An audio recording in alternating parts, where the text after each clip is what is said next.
that is streaming from the Parliament buildings in Nairobi, and the broadcast is brought to you by the Parliamentary Broadcasting Unit in partnership with the Kenya Broadcasting Corporation.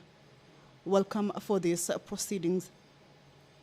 In the order of business for the members of the Senate this afternoon is that there are three bills that will be resuming debate, bills that are at their second reading stage. This means the bills were read for the first time, and the second stage is where debate took place, or second stage is where debate takes place on the bill, that is on the contents of the bill. The meteorological bill, a bill originating from the Senate, bill number 45 of 2023, a bill by the Senate Majority Leader, is a bill that is at its second reading stage, and it is lined up to resume debate this afternoon after it was interrupted on the 16th of May, the year 2024. The stage at which this bill is at the second reading is division. This means that debate was concluded, and division is for the bill to be read for the second time. This is a bill that seeks to put in place a legislative framework to regulate the meteorological services in Kenya and to coordinate and monitor meteorological services. According to the bill, is that there be established a Kenya Meteorological Service Authority, which shall be responsible for the provision, regulation, coordination, and management of meteorological services. Also, the functions of the authority would include establishment and maintenance of surface, upper air, and marine meteorological observation networks, establishment and maintenance of integrated information systems for the exchange of meteorological data and products, data processing and archival, forecasting, product dissemination, including provision of aeronautical meteorological services for the safety, regularity, and efficiency of international air navigation. The bill also provides for the establishment of Meteorological Training and Research Directorate that shall be the successor of the Institute of Meteorological Training and Research, commonly referred to as IMTR, and the designated World Meteorological Organization Regional Training Center for the provision of diploma, certificate, professional courses in meteorological operation, hydrology, and related sciences.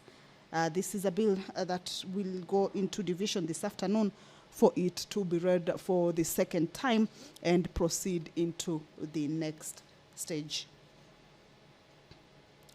The Houses of Parliament Bicameral Relations Bill. This is a bill that is originating from the National Assembly and co-sponsored by the Senate Majority Leader. Debate on this bill already kicked off on the floor of the House, and this afternoon debate on it is set to resume. It was interrupted on Thursday of 9th May, the year 2024, and this afternoon members who have not gotten an opportunity to give their input into the contents of this bill will have a chance to do that. That is the Deputy Speaker of the Senate, Honorable Kathuri Murungi, walking into the chambers. Allow me to hand you over to this live broadcast brought to you by PBU in partnership with KBC. Good afternoon. Atuombe. Ewe Mwenyezi Mungu, twakusihi tutazame kwa neema nyingi na baraka sisi watumishi wako ambao umeridhika kutuita kwa nyadhifa za uongozi katika jamhuri hii yetu. Twakuomba utujalie tuyatende na kufikiria mambo yote yakatufikishwa mbele yetu kwa njia ya haki na uaminifu, ili kustawisha amani, ufanisi na heri ya nchi yetu na wale ambao azazo umezikabidhi mikononi mwetu. Amina.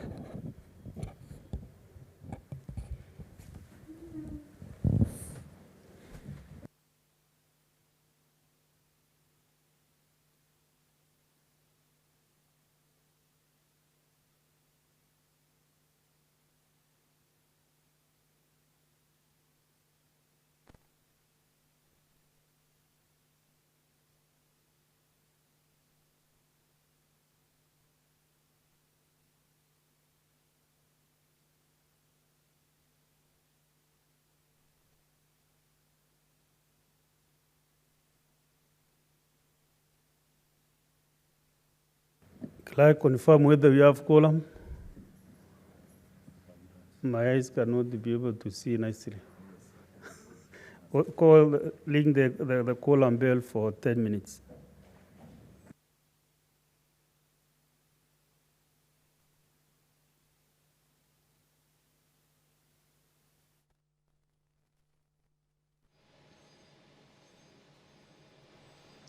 As provided for in the House Standing Order number 39 and 40, that at the commencement of the House business, there shall be 15 members inside the chambers.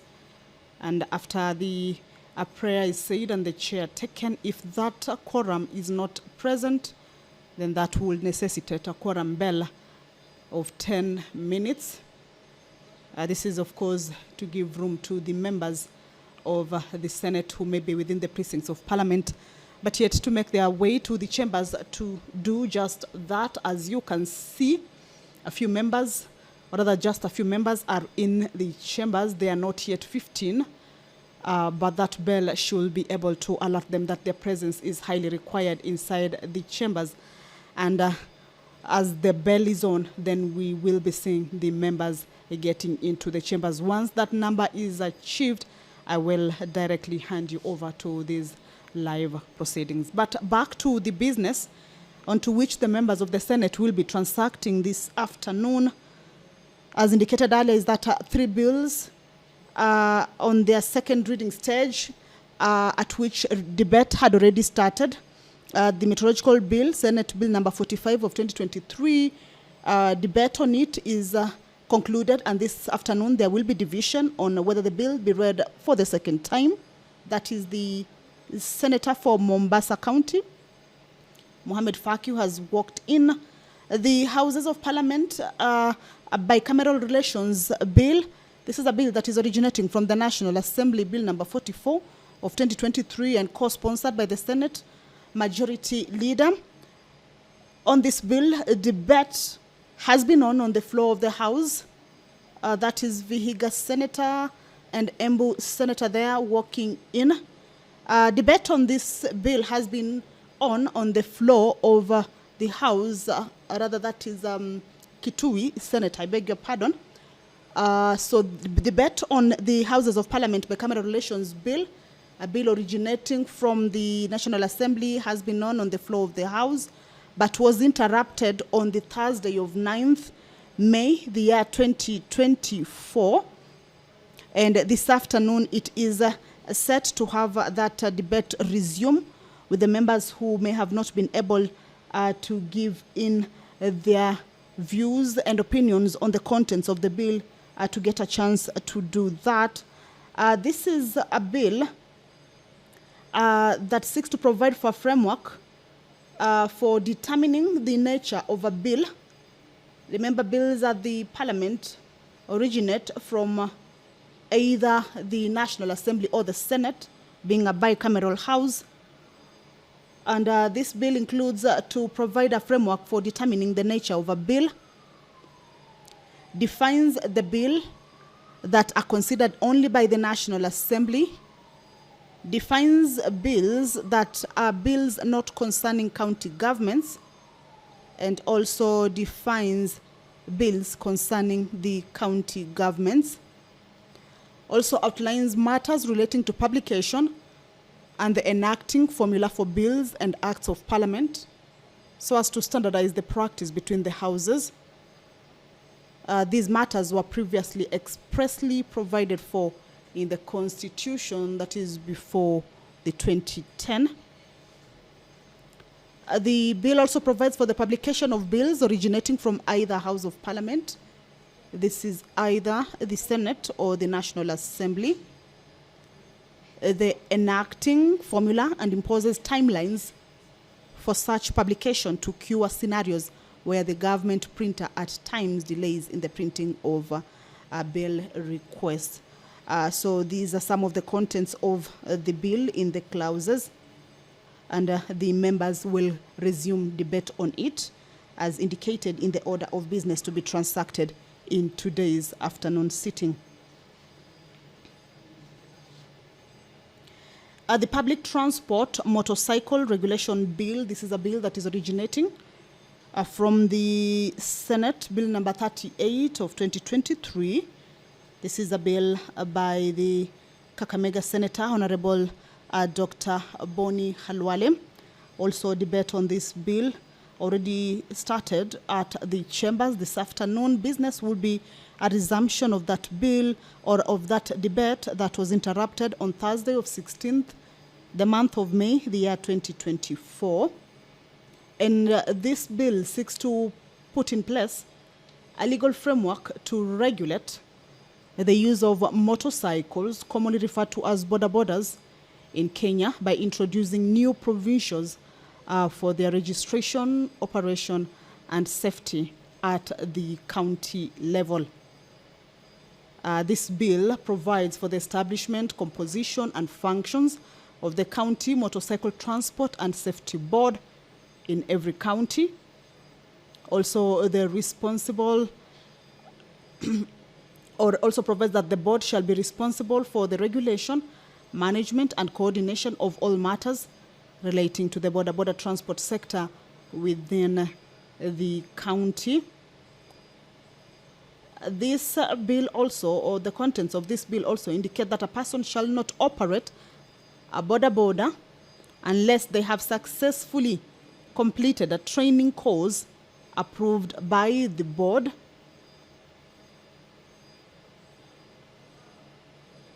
The contents of that particular course that will be approved by the board include safe and defensive riding techniques, traffic laws and regulations, customer care and etiquette, handling of emergency situations, basic motorcycle maintenance, and security awareness.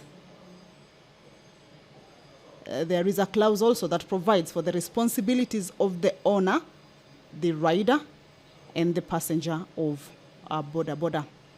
That bill will have its debate resume this afternoon, as indicated in the order of business for the members of the Senate this afternoon. Pursuant to the House Standing Order number 53, 53.1, this provides for senators' request for statements. The statements these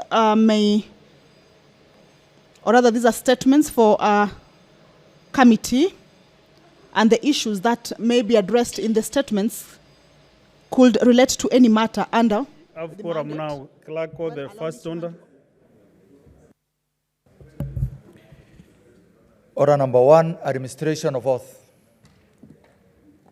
Next order. Order number 2, communication from the chair.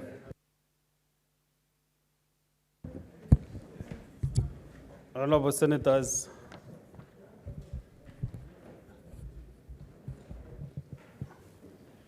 I have a communication to make on the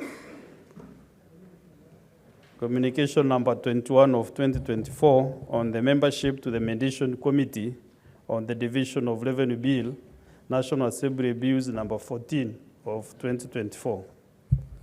Honorable Senators, as you may recall, at the sitting of the Senate held on Tuesday, 14th May 2024, I convened a message from the National Assembly that on Monday, 13th May 2024, the National Assembly, by resolution, rejected the Senate amendments to the Division of Revenue Bill, National Assembly Bills number 14 of 2024.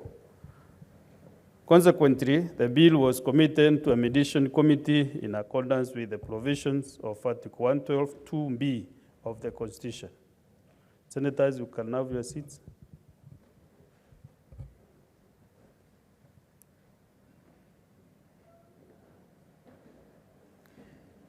In the message, the Speaker of the National Assembly appointed members of the National Assembly to the Mediation Committee to consider the bill in accordance with Article 113 of the Constitution. Honorable Senators, will recall that while conveying the message, I indicated that an appropriate time I would appoint senators to the Mediation Committee. Honorable Senators, pursuant to Article 113(1) of the Constitution, and standing under 166(2) of the Senate, and in consultation with the majority and minority party leaders, I appointed the following senators to the Mediation Committee. 1, Senator Kaduri Muronge, MGH MP. 2, Senator Dr. Boni Kalwale, CBS MP. 3, Senator Fatuma Nduro, CBS MP.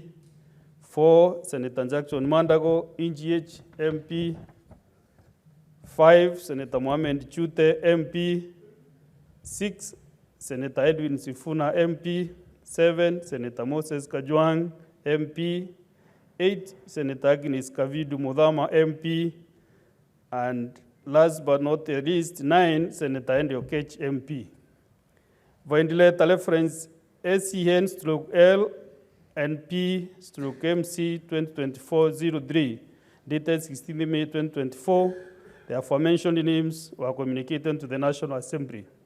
The Mediation Committee may therefore begin its work. I thank you. Next order.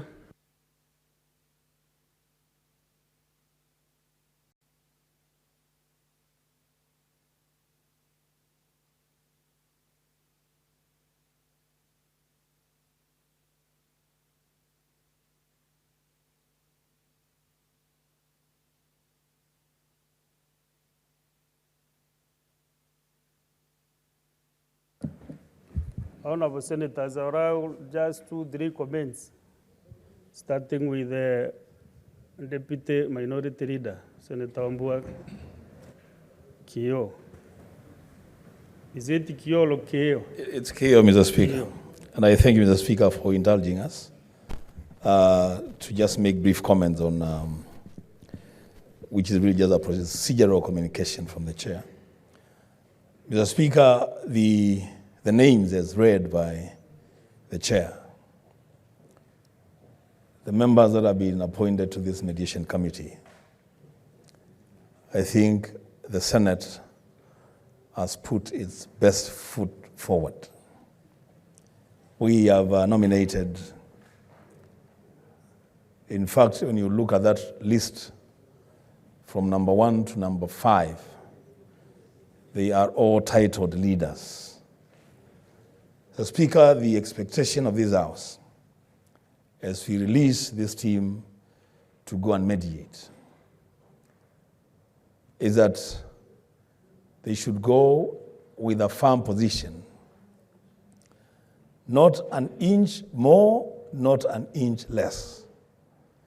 Because, as Speaker, the amount of money that this Senate has passed to go to the counties, it's an amount that has been arrived at scientifically. It's not guesswork. We are taking care of very basic but important aspects in the counties. We are taking care of inflation. We are taking care of statutory deductions. We are taking care of non-discretionary decisions that have been made by the national government that will have an effect on the spending of the counties. Mr. Speaker, we expect this team, and I'm happy that Senator Madago is part of that team. He was in the counties. We're expecting that this team would deliver 415 billion Kenya shillings to the counties. As Speaker, I wish this team all the best, and I'm very sure that devolution will be better served. I thank you. Senator Modigi Alexander. Just 2 minutes comment is good Bwana enough. Speaker, 2 minutes kindly. mimi nikiwa Senator wa Embu County naunga mkono kamati ambaye imetengenezwa, ambaye ya kutoka kwa walio wengi na walio wachache, na wameunda kamati ambaye ni watu ambaye wako na ushujaa, ni watu wameelemika vizuri, na ni watu wameona ile matatizo imekuwa na kaunti zetu, kaunti 46 na 7. Sio kumaanisha wale wengine hawezi fanya kazi, kwa sababu najua tuko Senator 67, lakini ile kamati imewekwa pale ni ya Senator wa Meru Kadhuri, na Senator rafiki wangu Kajwang, na Senator ambaye wa Nairobi, na Senator wengine wale wako na usunja. ningeomba muende msungumuze na mtuletee matunda, kwa sababu mnajua kaunti zetu zote 47 mambo ya devolution imeleta shinda, kwa sababu kaunti nyingi kama kaunti ya Embu County ile pesa inaenda kaunti ni kidogo, na ile budget ambaye magavana wataka pesa nyingi, kwa sababu mnajua agenda yetu tukiwa maseneta ni mambo ya kupeleka mambo ya devolution kule mashinani, mambo ya elimu, mambo ya kilimo. Pia hao watu wetu wanataka maji hata ya irrigation, na iko na mambo mengi, na tunajua magavana waliochaguliwa wakati wa hii kipindi ya serikali ya Kenya Kwanza ni wako na ujuzi wa kusaidia mwananchi mpaka mashinani. Na tena Mr. Kajwang' Senator, mkienda muambie watu wajue zile pesa tunataka iende mashinani ni ile mwananchi amelipa usuru, ni ile mwananchi amelima, ni ile mwananchi ametafuta na njazo kubwa. Kwa hivyo ningeomba muende muongee na wale, ndio tuweze kuona kaunti zetu watapata pesa namna gani ndio waweze kusaidia mwananchi. Mimi ni Senator wa Embu County, asante, naunga mkono hiyo kamati na mfanye mtuletee ripoti mzuri. Ni mimi Daktari Alexander Mwinyi Mondiki. Asante, asante. Asante Senator wa Embu. Senator Manzo Daniel. Thank you, Mr. Speaker, for your communication and for appointment of very able senators to go to the mediation. Mr. Speaker, Senate is here to defend devolution. At the moment we make a proposal for monies to go to the counties, it is not upon the National Assembly to say that money can be scooped, you know, from CDF. The money for CDF is fixed by the Constitution and cannot be touched. All we are asking is for sufficient monies to be added and sent to the counties. Mr. Speaker, there are many county functions which have still been stuck to the nation, and we really want health to be fully devolved, agriculture to be fully devolved, and in fact, recently there are some markets allegedly being built in the counties by the national government.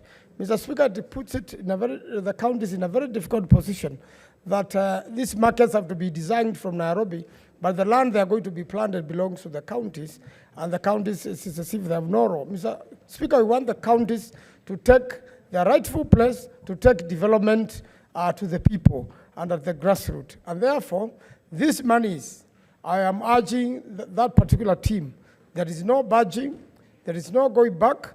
They have to make sure this money goes for devolution. And in fact, Mr. Speaker, we have not yet met the constitutional threshold. And therefore, there must be sufficient monies to make sure that devolution works, it functions, and that the counties get their rightful share so that they can develop. Most of what has been going to counties, Mr. Speaker, are just expenses and very little money for development. It is a high time this Senate insisted money for development to go to the counties, and I believe it will happen, Mr. Speaker, and it is our rightful and constitutional expectation and duty to make sure devolution is achieved through sending more money to the counties. Mr. Speaker, I support and I thank you. Senator William Cheptumo. Thank you, Mr. Speaker. Mr. Speaker, I want to agree with my colleagues who have spoken before me. Mr. Speaker, the membership whom you have read their names, I have no doubt in my mind, Mr. Speaker, that they have the capacity to match the team from the other side, Mr. Speaker. Mr. Speaker, when the debate on this bill was done in the National Assembly, I had a moment to listen to the discussions in the National Assembly. And Mr. Speaker, I want to tell the team that there is a very serious, concerted effort to mislead the country that governors don't deserve more money. And the reason, Mr. Speaker, and I know my colleagues were able to listen, is because they claim that there is corruption. I don't deny, Mr. Speaker, there's no corruption in our counties. That is true. But the solution of that particular vice of corruption is not to deny the county governments the money. It is to put in place measures to deal with the corruption. So, Mr. Speaker, there is a very serious attempt in the other house to ensure. Number two, Mr. Speaker, in the entire debate, they only spoke about two things. That if you increase the money for counties, you will be reducing CDF. And when you reduce the money for counties, increase the money for counties, you reduce the money for the women reps. Mr. Speaker, that is a very narrow argument, because the argument here is the budget allocation. So I want to call upon my colleagues who will be representatives in that House, in that mediation committee, Mr. Speaker, that it is not about CDF. It's not about the GAF. It is about money. And Mr. Speaker, it is not really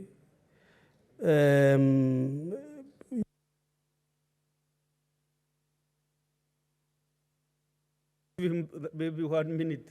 Mr. Speaker, I've been away for long. You have been away for long, so I've been away. maybe let me compensate you with at least.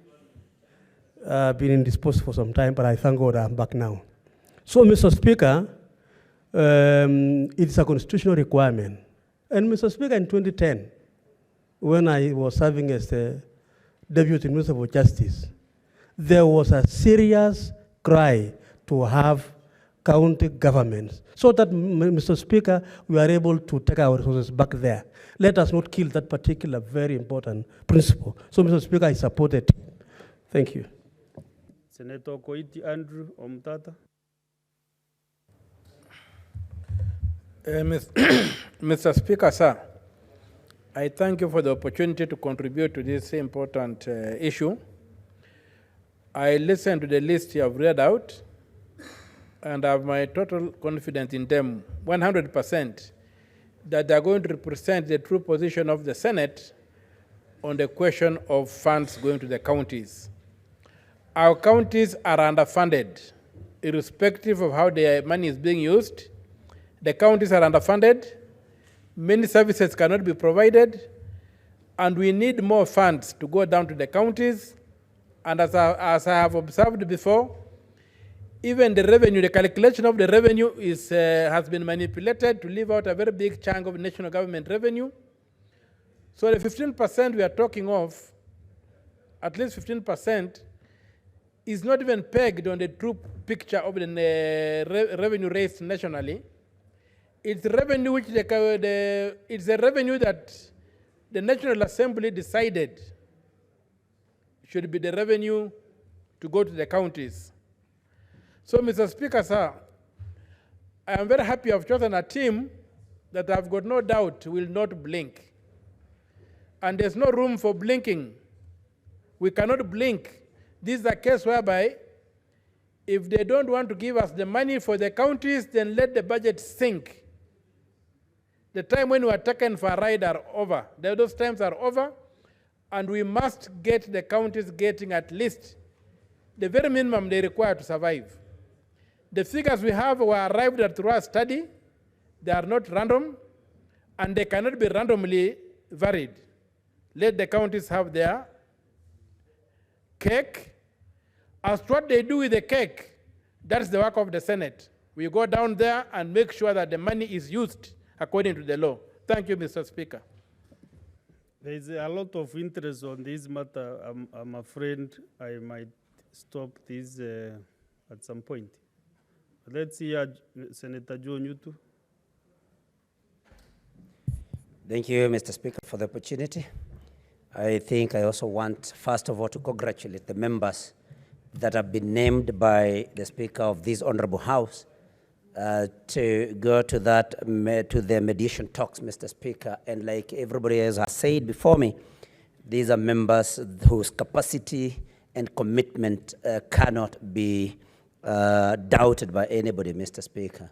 One thing I would want to ask our colleagues in the committee to carry with them, Mr. Speaker, is to go and let the members of the National Assembly understand that we do not have any fight between counties and constituencies, Mr. Speaker, because money going to the counties, Mr. Speaker, is also money that is going to go to the constituencies which these members of the National Assembly serve.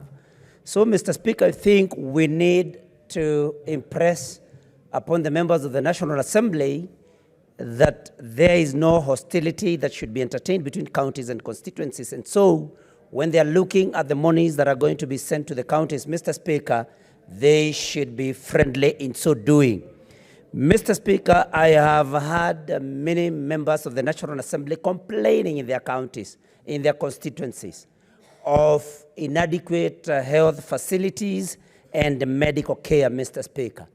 And if this is a concern that they have for their constituents, Mr. Speaker, I think the only way to address such a problem, because the biggest responsibility of counties, Mr. Speaker, is health, I think it would then be to give in to our request, or to admit our request for 415 billion, Mr. Speaker, so that our health facilities may be sorted, Mr. Speaker. Mr. Speaker, when these members go to the negotiation table, because there is that reason that was given by the members of the National Assembly that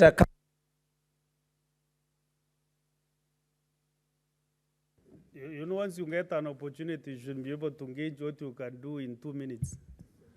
Therefore, I think the message was very clear, and the team has been advised accordingly. Senator Sosi? Mr. Speaker, I want to congratulate the members who have been appointed to sit on the mediation committee, and to say that the task ahead is a very, very important task in as far as Article 96 of the Constitution is concerned. Mr. Speaker, I think the National Assembly members, where I used to serve with you, must understand that the most progressive thing that happened to this country since independence is a proclamation of the new constitution that provided for devolution, because there is an attempt to fight devolution. And it is unfortunate that the National Assembly is a house that is being used to fight devolution. I listened to the deliberation of the National Assembly on this matter, and I think in the mediation committee meeting, the first agenda should be that the majority leader and the chair of budget must give an apology, because they gave an impression that we as the senators were going to deduct money from CDF and money for roads, which was not the case. We are not talking about budget, the actual budget process. We are simply talking about division of revenue between the national government and the county government. So, Mr. Speaker, even as we talk about that, we need also to talk about the bigger issue here. On this order paper today, Mr. Speaker, there is order paper, there is order number 9, which is talking about bicameral relations between the two houses. And this bill, Mr. Speaker, this bill is unconstitutional. And I wonder why we are rushing us through. Can you reserve your energy maybe until we get to the order number 9? You know, Senator Tabitha Kerochi is conspicuously sitting on the majority leader's seat today. Is it like you are temporary majority leader, or what is it? 2 minutes for you. Honorable Senators, whenever you get time this afternoon, you can be able to make your comment on that matter. So let us make some progress. Thank you, Mr. Speaker, sir. It is true, I'm now the temporary majority leader for the 1 week. My boss is in US, so anything that you want to report about the majority leader's office, this is the office now you should report to. And you should clap me for that. And I want to take this as an opportunity to congratulate the Speaker for the appointment of this mediation committee on the division of revenue bill. I think the people, the lovely people of Kenya that elected us and brought us to, and sent us to this house, which is an upper house, one of the assignment was to ensure that we fight for more revenue and send it to our counties. So I know the team that has been elected has what it takes so that we can achieve one of the assignment that we've been sent to do in this house, to ensure that we fight for more revenue and send it to our counties.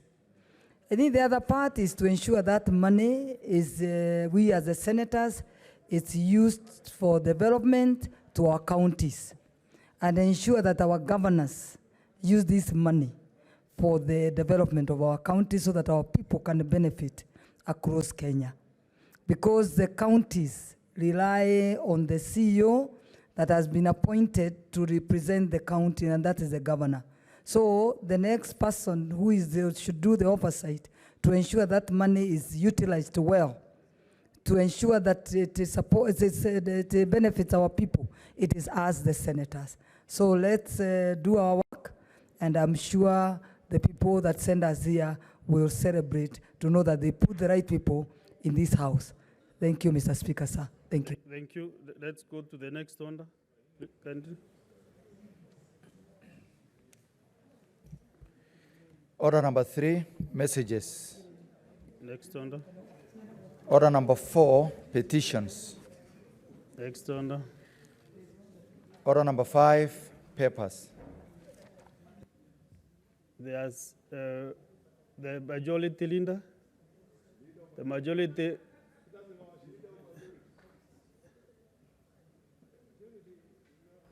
You are the principal assistant of the leader of the majority party. Mr. Speaker, sir, I beg to lay the following paper on the table of the Senate today, 21st May 2024. Report of the Auditor General on financial statements of Embu Water and Sanitation Company Limited for the year ended 30th June 2023. The Senate Majority Leader.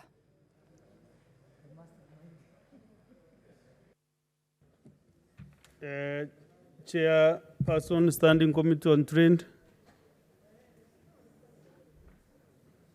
All Vice Chair, all a member.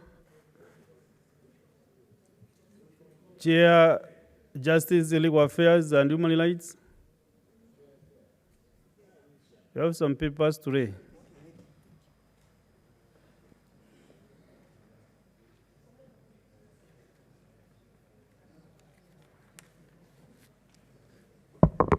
Thank you, Mr. Speaker. I beg to lay the following paper on the table of the Senate today, 21st May 2024.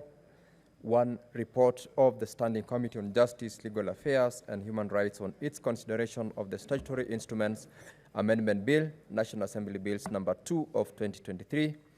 2, report of the Standing Committee on Justice, Legal Affairs and Human Rights on its consideration of the Constitution of Kenya Amendment Bill, number 2, Bill Senate number 52 of 2023. 3, report of the Standing Committee on Justice, Legal Affairs and Human Rights on its consideration of the Statutory Instruments Amendment Bill, National Assembly Bills number 3 of 2024. And 4, report of the Standing Committee on Justice, Legal Affairs and Human Rights on its consideration of the Statutory Instruments Amendment Bill, Senate Bills number 10 of 2024. I thank you, Mr. Speaker, and I beg to lay. Thank you, Chair. Let us have the majority leader again on today the people on trade, industrialization and tourism. Mr. Speaker, sir, I beg to lay the following paper on the table of the Senate today, 21st May 2024. Report of the Standing Committee on Trade, Industrialization and Tourism on its consideration of the Cooperative Societies Amendment Bill, Senate Bills number 53 of 2023. Thank you, Mr. Speaker. Thank you. Next order.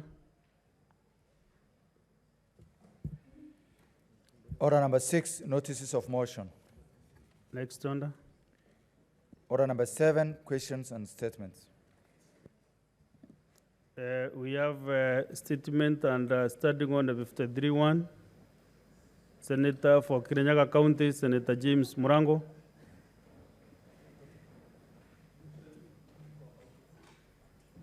Actually, he has two statements.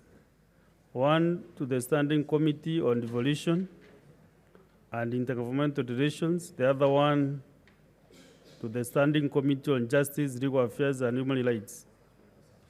So those two statements are dropped.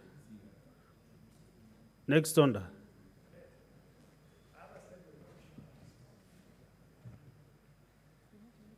Because I'm following the order paper, those were the only two registered statements by the Senator for Kirinyaga. Clerk.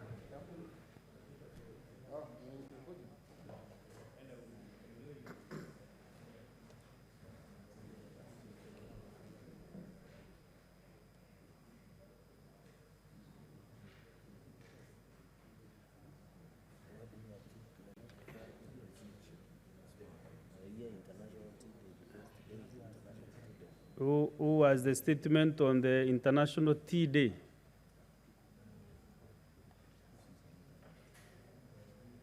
Any other statement will be read tomorrow because they must be scheduled. Okay. Who has the statement on International Tea Day? Is it Senator Chalgei?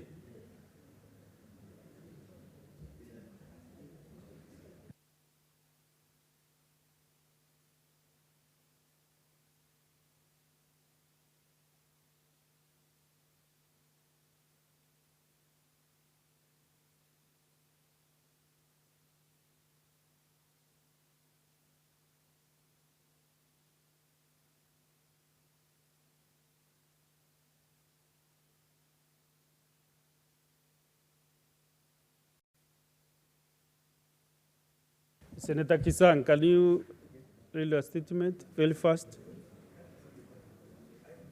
Yeah, where is your statement? Okay, proceed, Senator Chute.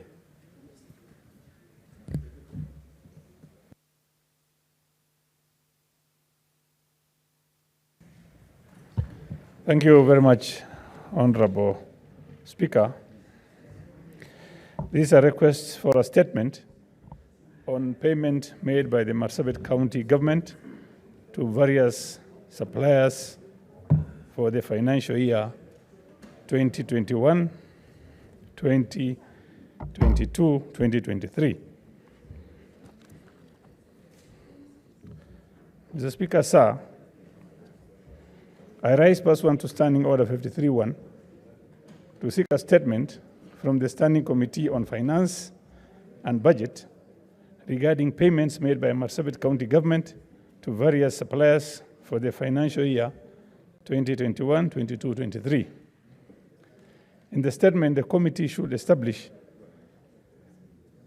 1, the ownership of registration status of the following companies: Dream Zone Company Limited, Buku Holdings Limited, Kobe Constructions and Water Services Limited, Sowell Trading Company Limited, Almiran Investment Limited, North Face Investment, Bismill Limited, Knoxville Ventures Limited, Culture Taxi Services, Al Halim Kenya Limited, Nexus Development Limited, Bismal Enterprise, Kachacha Company Limited, Tulasagalan Limited, Blue Tick Solution Limited, and Kesa Sumu Tech Limited companies, which have been providing services to Marsabit County government. Honorable Speaker, 2, state when Marsabit County government started contractual engagements with the aforementioned companies, outlining the nature of services each company has rendered to the county, further verifying payments of approximately 1,013,480,731.95 made to these companies during the financial year 2022-2023. Number 3, identify the bank accounts held by the Marsabit County Government in KCB Bank and Equity Bank Limited, and furnish bank statements for the financial years 2021, 2022 to 2022, 2023 for the county government operations. 4, cause the Financial Reporting Center, FRC, the Asset Recovery Agency, AAR, and the Ethics and Anti-Corruption Authority to investigate any suspicious financial transactions conducted by Marsabit County Government pertaining to payments for goods and services, and hold to account persons responsible for misappropriating or pilferage of county funds. Thank you, Honorable Speaker. Next order.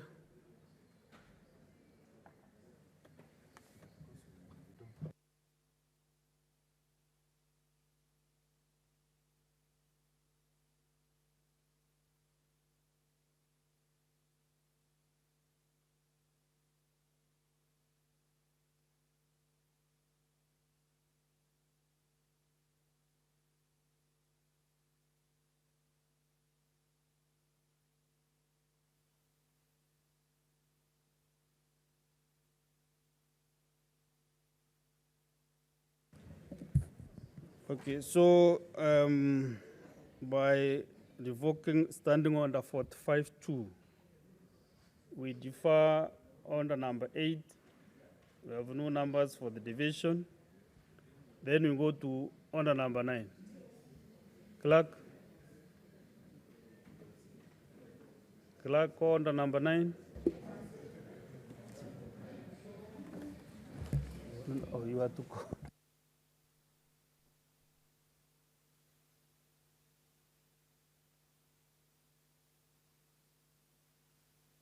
Yes, now the statement. Okay, fine. Can you make the statement, Chalgay? And today you are not well organized. No, you know I've been on the top of the mountain. Thank you, Mr. Speaker, for your intelligence. Statement on an issue of general topical concern called International Tea Day. Mr. Speaker, sir, I rise pursuant to Standing Order 52-1 to make a statement on issue of general topical concern, namely celebration of International Tea Day. In 2005, Mr. Speaker, tea-producing countries, including Sri Lanka, Nepal, Kenya, Indonesia, Malaysia, and Uganda, came together to celebrate International Tea Day. Later in 2019, Mr. Speaker, the Intergovernmental Group on Tea decided to celebrate International Tea Day every day on May 21st.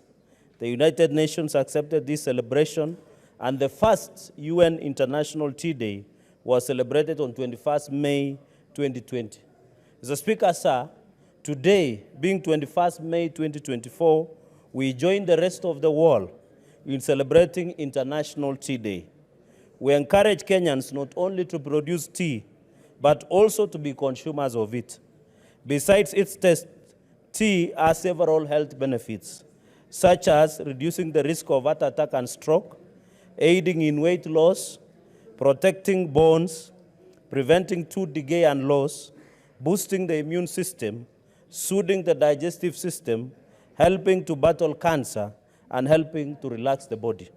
Mr. Speaker, sir, according to the latest data from the Food and Agricultural Organization, FAO, more than 7 million tons of tea are produced worldwide. Kenya is the third leading producer and the biggest exporter, and accounting for about 28% of the world's tea export. Mr. Speaker, sir, small-scale tea farming in Kenya accounts for about 65% of the total tea production in the country, with the rest being produced by multinationals.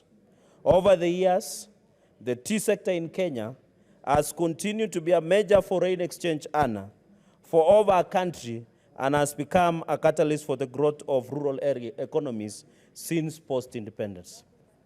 With the right political goodwill, and allow me, Mr. Speaker, from His Excellency the President and the Deputy President, and from the Kenya Kwanza government, which is fronting tea sectoral reforms. And we had a tea engagement and reform sector at Kericho last year that have started to take root. Smallholder farmers will see higher market dividends from this season. So, Speaker, sir, as we entrench these tea reforms, mostly targeting small-scale tea farmers and the local farmer, we recognize that the sector is one of the key drivers of Kenya's socio-economic development. It is a key pillar in economic growth and provides a direct source of livelihood to over 750,000 farmers and employs millions of people. Like, for example, in Nandi, out of 6 sub-counties, 4 grow tea, even including your county, Mr. Speaker. Some of the reforms already in place include the introduction of minimum market price under guarantee minimum reforms, the fertilizer subsidy initiative to farmers, an increase in monthly payments to farmers, timely payment of bonuses, and reduction of interest rate to farmers by financial institutions. Mr. Speaker, sir, in conclusion, with the increase in rainfall this year, we expect that the tea production, and it is worth to note, Mr. Speaker, that some of the tea factories are no longer picking tea, for example, in Bomet and many other counties, because the tea production is too much because of heavy rainfall and subsidized fertilizer by the government. Therefore, we call on the relevant authorities to ensure a steady market and price stability for our tea farmers. We want also to call to Kenyans, Mr. Speaker, to assure our tea farmers that we will support and assist in legislating, and you are aware there is a Tea Amendment Act in the floor of the House, on necessary reforms, Mr. Speaker, and ensure maximum production and better returns, Mr. Speaker. It is also a call to Kenyans, especially who take other hard drinks, to reduce the hard drinks like alcohol and consume more tea to ensure we improve on local consumption and protect our farmers. So, Mr. Speaker, I know there are a number of us who take other type of drinks, but I want to call upon Kenyans, let us drink tea in the morning, in the evening, Mr. Speaker. Some of the issues you are now raising are not in your statement. No, Mr. Speaker, you know today is Tea International Day. So I request... in the statement as approved. Yes, Mr. Speaker, just in 30 seconds, since today is Tea International Day, people who take other drinks can day-to-day take tea and will make progress as a country. I thank you for your indulgence, Mr. Speaker. I want to give 2-3 senators to make a comment on this International Tea Day, especially the senator from Bomet County, Senator Sigei Wakiri. I thank you, Mr. Speaker, sir. And as we prepare to celebrate the International Day tomorrow in Nandi County, Mr. Speaker, we take pride as tea growing zones. Why? Because tea, Mr. Speaker, is one of the major foreign earner for this country. Where I come from, I do grow tea in 4 out of 5 sub-counties, and 90% of all cash crop, if I may call them, is actually from tea. And therefore, I support the statement by the Honorable Senator Cherargei, who is actually the host of this conference tomorrow. And I believe that this will go a long way in enhancing the reforms which have been running for a couple of years now. This began in the first attempt by the majority leader of this House when he set up the Tea Amendment Act 2020, which unfortunately, Mr. Speaker, got into challenges where people went to court to challenge various sections of that particular act. But fortunate enough, following the efforts which were picked up by the current administration, where it had identified agriculture as one of its 5 major items in its delivery to the people of Kenya, agriculture was picked up, and tea in its own way was a specific crop that has been given a lot of attention. And Mr. Speaker, as you are aware, I am also spearheading additional amendments to the 2020 Act.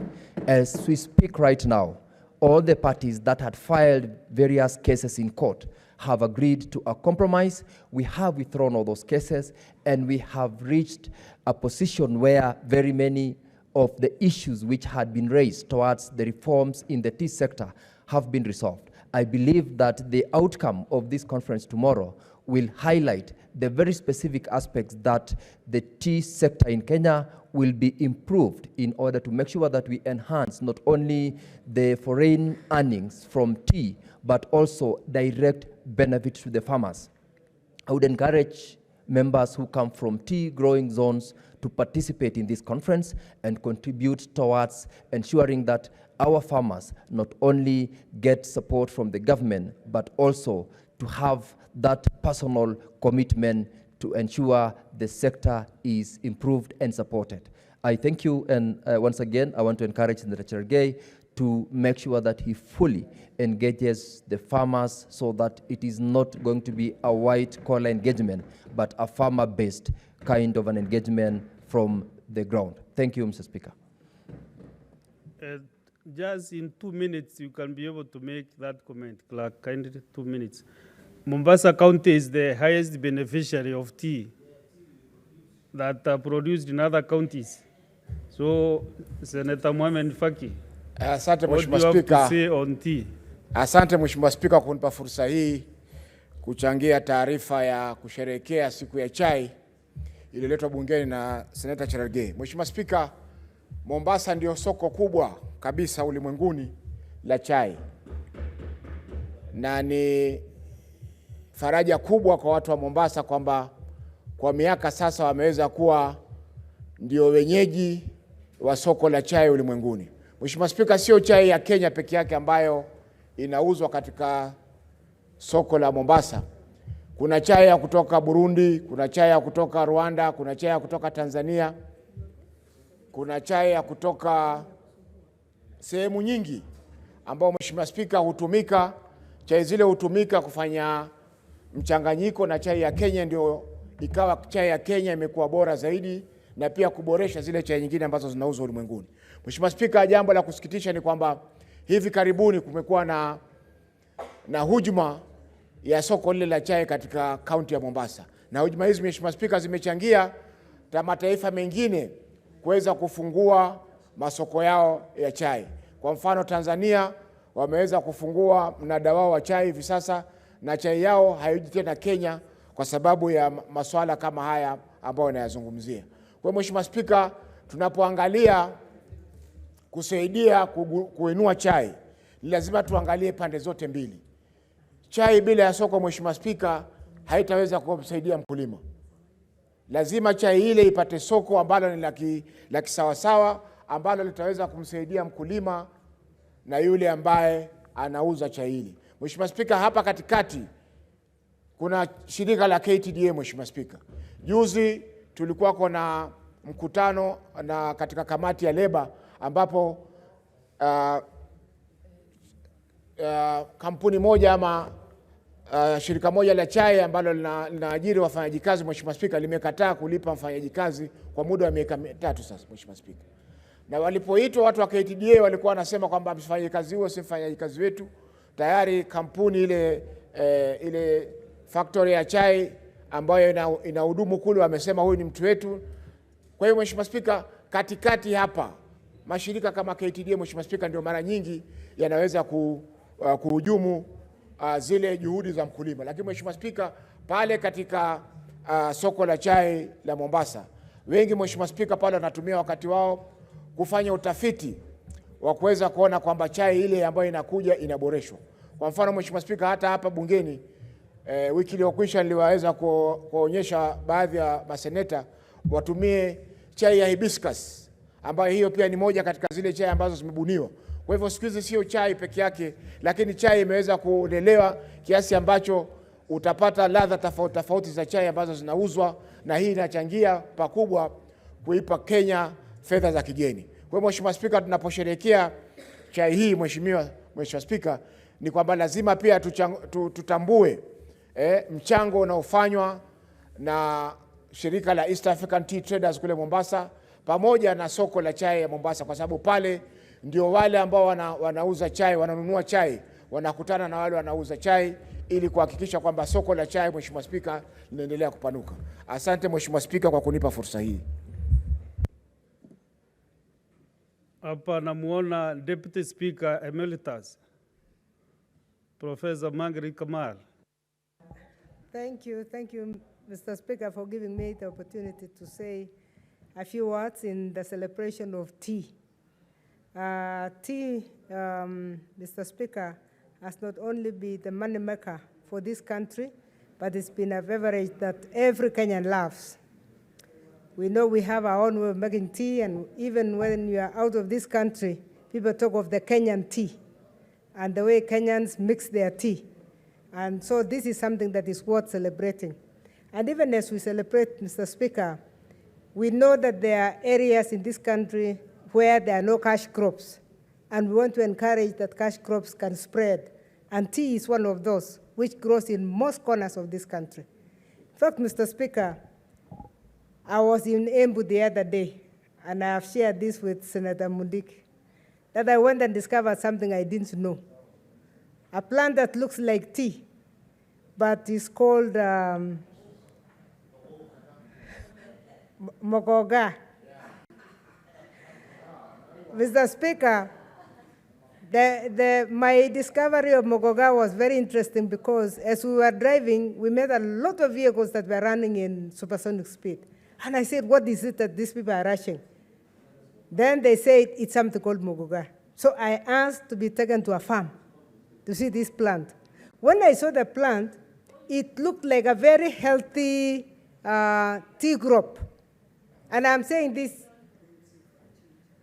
Senator Tabitha Mutinda, what do you think you can inform a professor who has a lot of knowledge?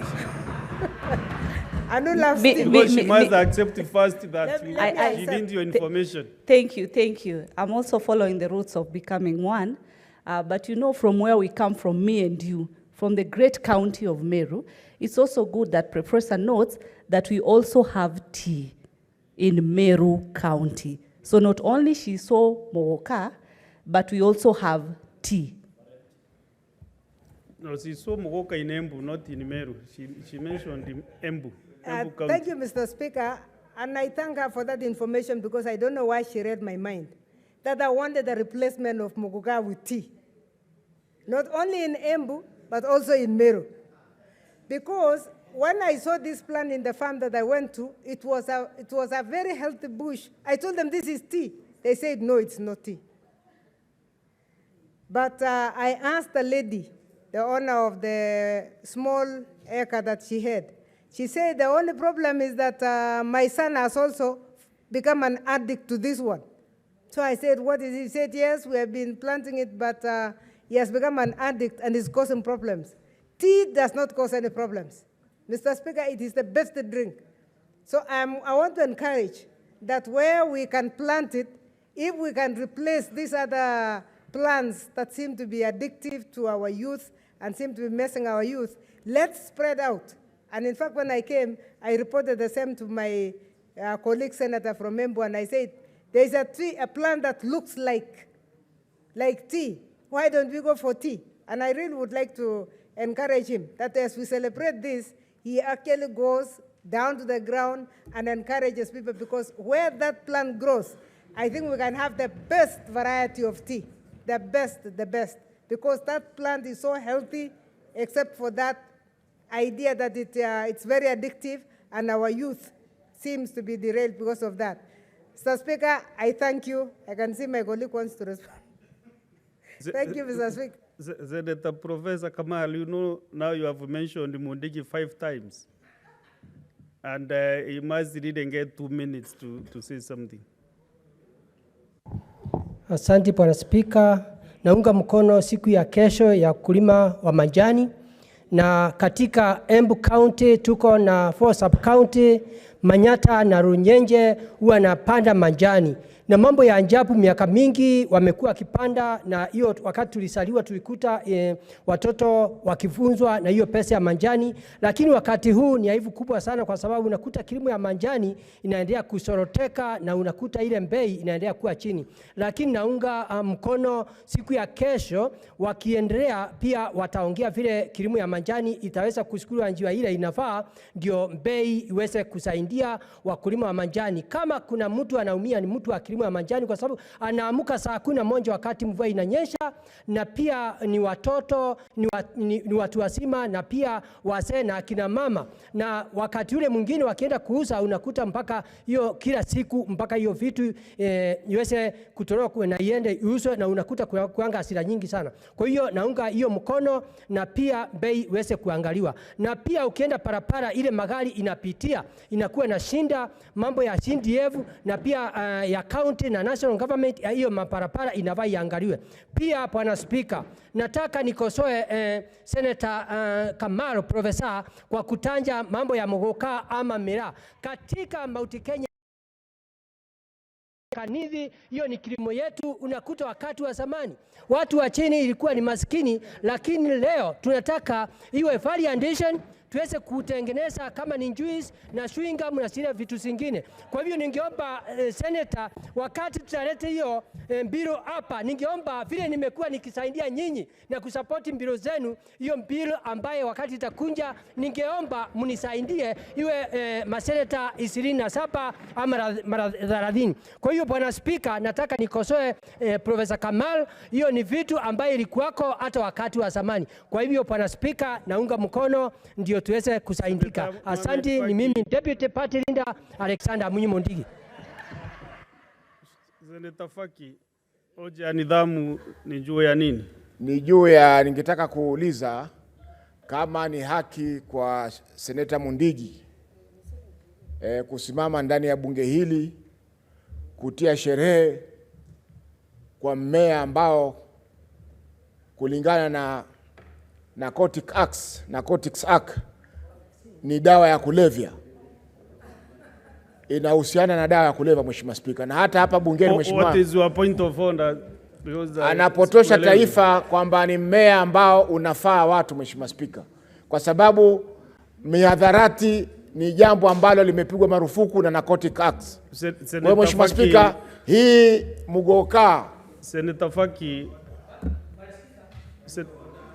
Senator Faki, ningependa kukujulisha ya kwamba hiyo mmea onda Senator Mundigi. Have you said? Thank you, Mheshimiwa Speaker. Nilikuwa na kueleza ya kwamba huo mmea unatoka Mbere huko Embu County. Ni mmea ambao umehalalishwa na serikali ya Kenya katika Crop Act 2013 ulihalalishwa. Kwa hivyo labda ulete sheria ingine ya kuitoa kama kilimo, kama mmea maalum wa taifa la Kenya, basi ndio utakuwa kweli.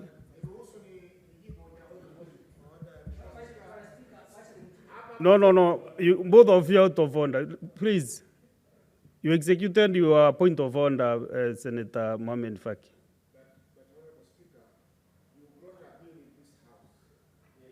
Seeking to amend the Narcotics Act so that it removes caffeine and caffeine as narcotic drugs in our legislation. So,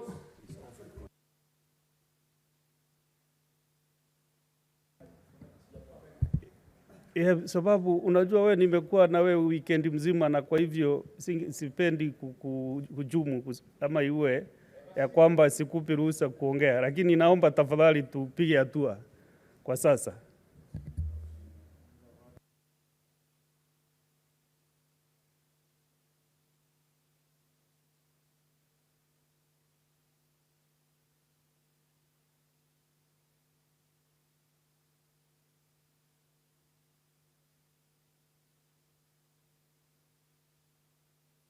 Attend is about tea, not Mogoka, not Pyrethrum, not coffee, it's tea, International Tea Day. So whoever is Senator Tabitha? Yes. On tea? Okay. Thank you, Mr. Speaker, sir, for giving me this opportunity. And I also want to join the world as they celebrate the Tea Day tomorrow. I know Nakuru County people are farmers of tea. And I think, as one of the senators have said, I think it's to ensure the farmers are taken care of so that they can all benefit. Because if you look at the tea internationally, it's one of the crops that is regarded very highly. But when you see the people who plant that tea and pluck the tea, they don't match to the standard that is given globally. And for me, the tea, I don't imagine how the world would be without tea. Because that is the cup that you wake up in the morning to wake you up so that you are able to move, to take your day. Then from there, I want to ensure, the people to know that tea is medicine, and we should all celebrate tea and have many cups as possible, but not replace with the wine that we want for our food, the beer that we want for, like the way Cherangei is trying to say. The thirst of the beer, the thirst of our wine, when we take our meals, it is different from the tea. So don't mix the issues. Just market your tea and ensure the tea people understand it's medicine, and they can take as many cups as possible before the evening or before the end of the day. You can have more than 10 cups of tea. Thank you. Thank you, Mr. Speaker, sir. Senator Sifuna. Mr. Speaker, first of all, I'm aware that the entire government is in the US. So I was looking across the aisle and seeing some of the most vociferous defenders of this government. I thought they would be on this trip, but they are here celebrating International Tea Day with us. This should be a clear lesson that shouting hoes from the other side will not endear you to the presidency, Mr. Speaker. Number two, I'm a bit confused, Mr. Speaker, on this International Tea Day. Should it be... Point of order, Senator Chalgei. Mr. Speaker, you cannot allow Senator Sifuna to be cantankerous. Mr. Speaker, under Section 105, Parliament and Senate Mwaso is an independent arm of government. The trip, Mr. Speaker, is undertaken by the National Executive. Is it in order to try and cast aspersions by indicating that any trip that is taken outside Parliament or outside by the executive should be taken with parliamentarians? Yet we have our own budget and we are independent arm of government. Is he making it in good faith, Mr. Speaker? Or is jealousy that he was left out of the trip? Can he be clear? Senate. Honorable Speaker, I want members of this House to reflect on their own standing. When you are only invited to trips to the goat auction in Mogosho, but others are taken to the US, you should reflect on your standing within your own party. Mr. Speaker, the second point I wanted clarity on is whether in celebrating this International Tea Day, we are celebrating the growers or the drinkers. Because if it is the drinkers of tea, that debate should be properly anchored by Senator Osotsi from Vihiga and myself as the leading Luya leaders in this House, who are known to be the highest consumers of this product. I don't know what Cherargei knows about tea more than Senator Osotsi, because Osotsi both grows the tea and drinks tea heavily, Honorable Speaker. So my concern really is that clarity. Maybe the maker of that statement can tell us, are we celebrating the drinkers or the growers? Thirdly, Honorable Speaker, I was a bit surprised hearing the head of state speak the other day, and he said that he is not aware of any Kenyan tea brand. I have grown up drinking Ketepa, knowing this is Kenyan tea. I would like some clarity on these matters from the maker of this statement, Honorable Speaker. Does Kenya have a Kenyan brand of tea? What is this I've been drinking? Is Ketepa from Sri Lanka? Honorable Speaker, finally, I want to encourage the leadership of the areas, Nandi and even Bomet, where this tea is grown, to also reflect on the resolution of the disputes that we have seen, especially regarding foreign companies that have been holding land in those areas and have been growing tea all these years. At the beginning of this term of Parliament, there were very serious incidents in Bomet and in Nandi. where even people lost their lives and machinery was destroyed, property of immense value was destroyed. Honorable Speaker, we never hear from Cherargei how that matter was resolved. In fact, the protests there were more violent, and we didn't see the sort of police action being taken on people in Nandi and people in Bomet who are burning property and destroying property owned by these companies, Honorable Speaker. So as we celebrate this International Tea Day, please let us reflect on all these matters so that we as a country can protect this very key source of foreign exchange and this industry that employs thousands of Kenyans. I thank you, Honorable Speaker. Senator Matinga Wahome. Thank you very much, Mr. Speaker. I also like to make a comment on this statement. Indeed, Mr. Speaker, sir, I come from a tea-growing region, and we produce some of the best quality tea in Kenya. Mr. Speaker, sir, the problem that we've been facing as farmers across board is that we've never taken a firm position on how we can empower our farmers, be it tea, be it coffee, be it avocado, be it macadamia. Indeed, tomorrow, as we reflect on tea consumers and tea growers, we must ask ourselves, what is it that we've done for the tea farmers? Mr. Speaker, sir, I'm happy to report that for the first time, before this House, in the Agricultural Committee, we dealt with the tea bill and improved on it to ensure that we empower the farmers, and we by involving the county government, and more important, Mr. Speaker, sir, creating mechanisms where farmers can seek and access markets directly internationally.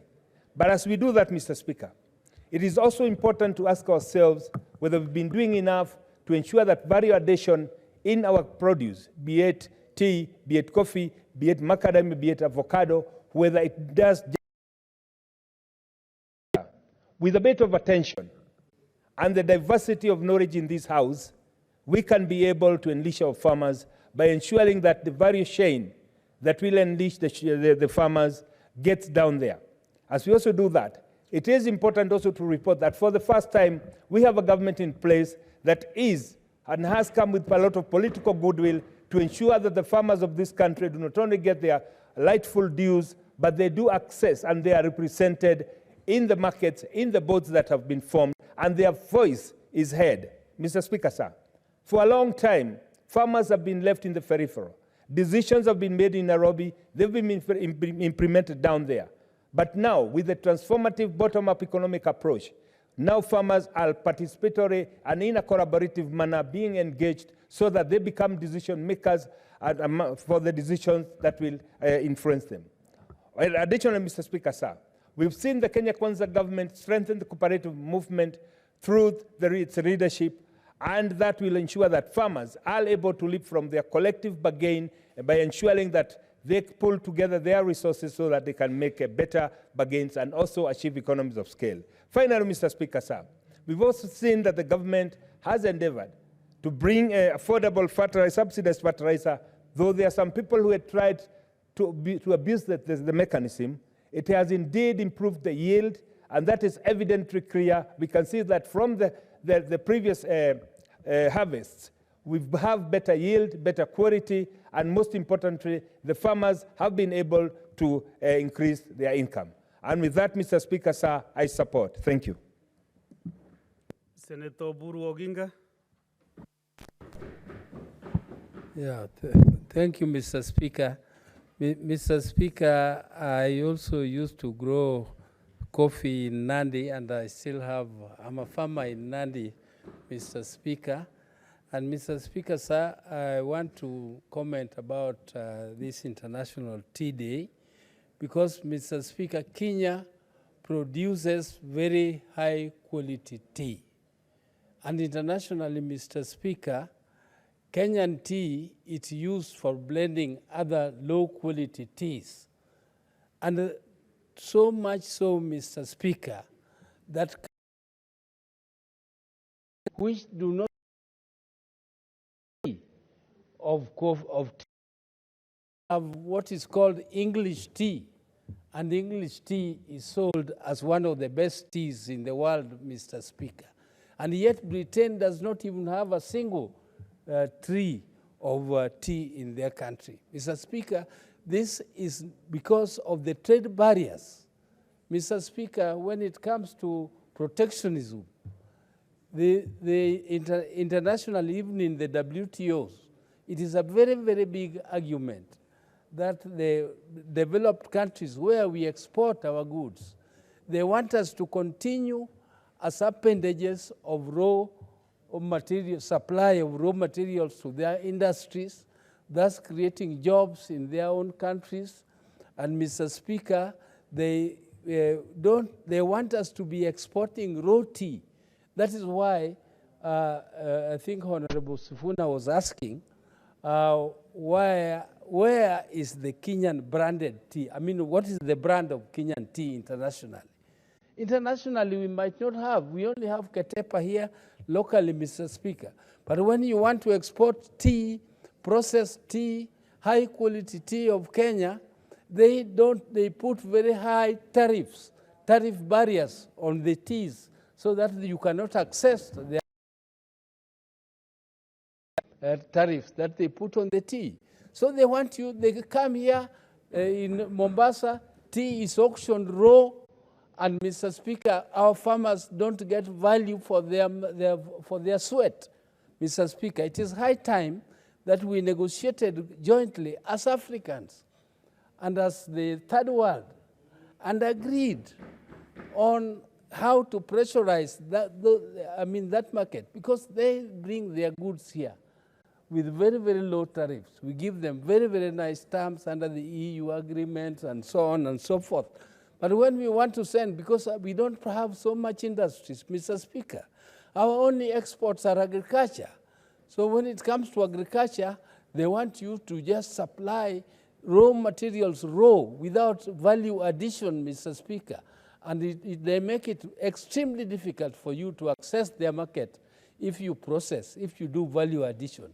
Mr. Speaker, this is the area where we should work on together with all the other countries together so that we can access those markets with the value-added goods, Mr. Speaker, so that our farmers and our people can get better value for our...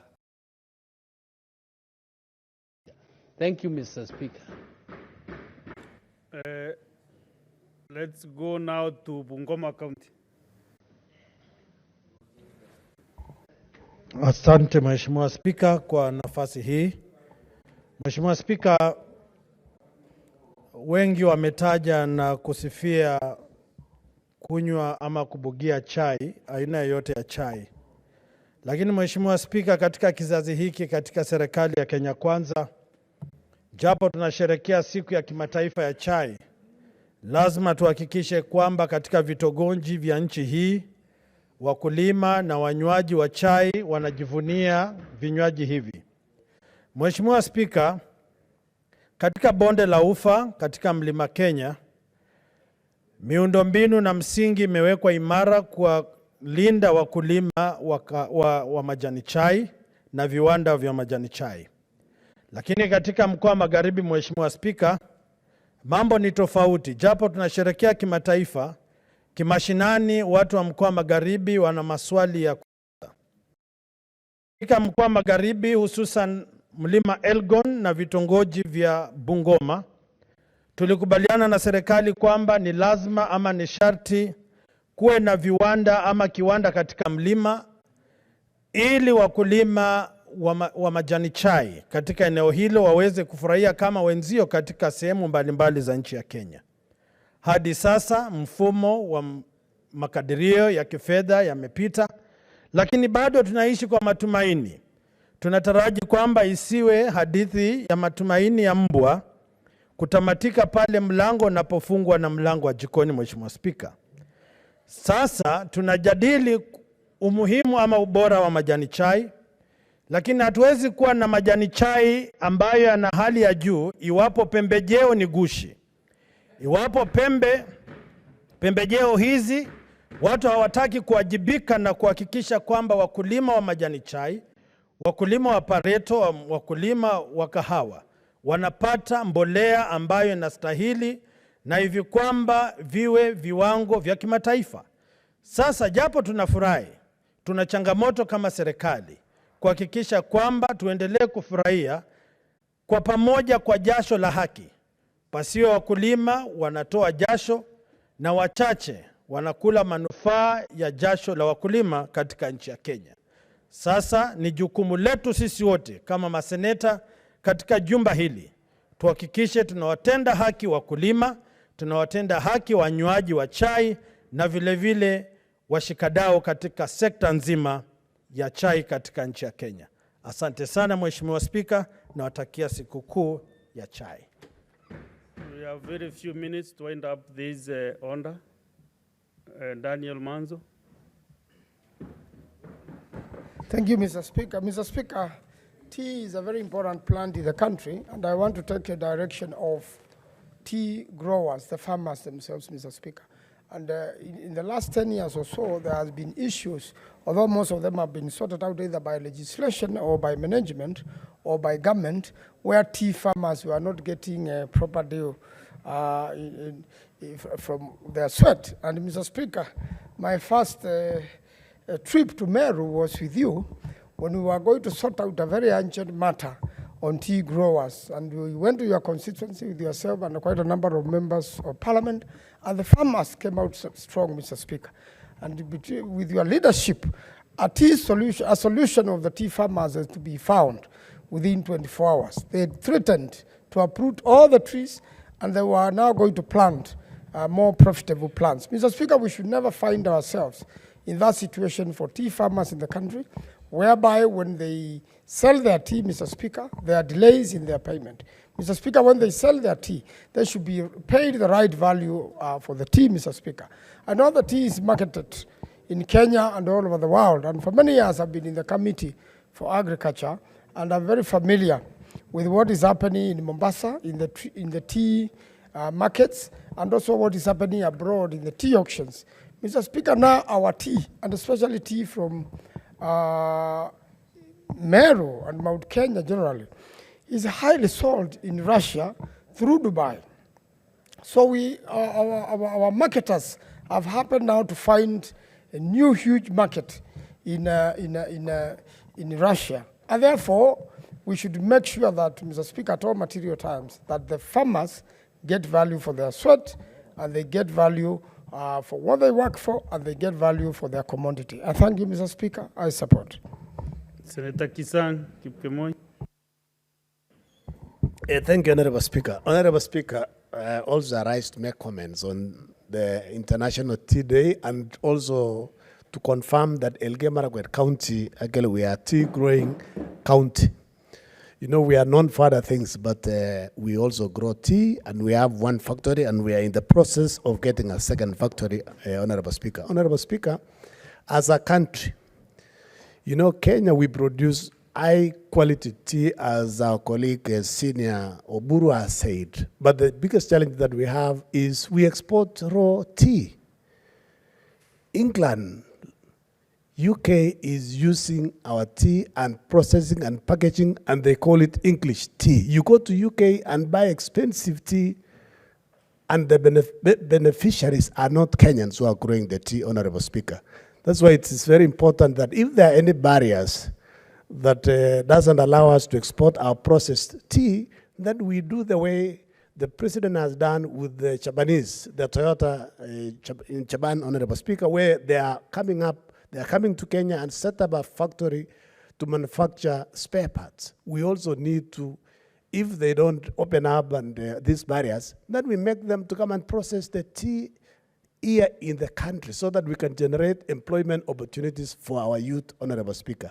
Honorable Speaker, if you remember early 80s and early 90s, Honorable Speaker, when there was a lot of deforestation, the late President Daniel Arap Moi came up with Nyayo Tea Zones. And the reason for Nyayo Tea Zone was to ensure we conserve our forests. I believe also we need to encourage our communities, because in the process of planting and growing 15 billion trees, Honorable Speaker, we need to partner with Kenya Forest Service so that we can ensure all around our forest, instead of fencing our forest, Honorable Speaker, we plant a few meters of tea, which will generate employment. It will give us foreign exchange and also employ our youth, Honorable Speaker. It's very important. And Honorable Speaker, people have talked about addiction, maybe Mira and Mukuka, Honorable Speaker. I believe even tea, the Keteba tea that we have taken forever, Kenya, we have some very pure tea, Honorable Speaker. Maybe we need to put something that can make our youth get addicted to tea instead of other things. We need to ask Keteba if there is anything that we can put so that, we become addicted to tea and not the other issues, Honorable Speaker. Sifuna, I know you are saying you are highest consumer of tea in Western Kenya. If anything, majority, if you go to Rift Valley, we don't consume the other things you guys consume. We consume tea and milk. Honorable Speaker, tea, just tea and milk. Honorable Speaker, let's encourage also our people that where they have fertile land, where tea can be grown, we should encourage them to start planting maybe an acre, 2, 3 acres, 5 acres of tea, Honorable Speaker, so that we can have more cash crops across the country, Honorable Speaker. Honorable Speaker, I support this today. We need to celebrate our farmers, Honorable Speaker, because the person to celebrate most should be the farmers and also the consumers. Thank you, Honorable Speaker. I support this particular Last but not the statement. least, Senator Abbas Sheikh.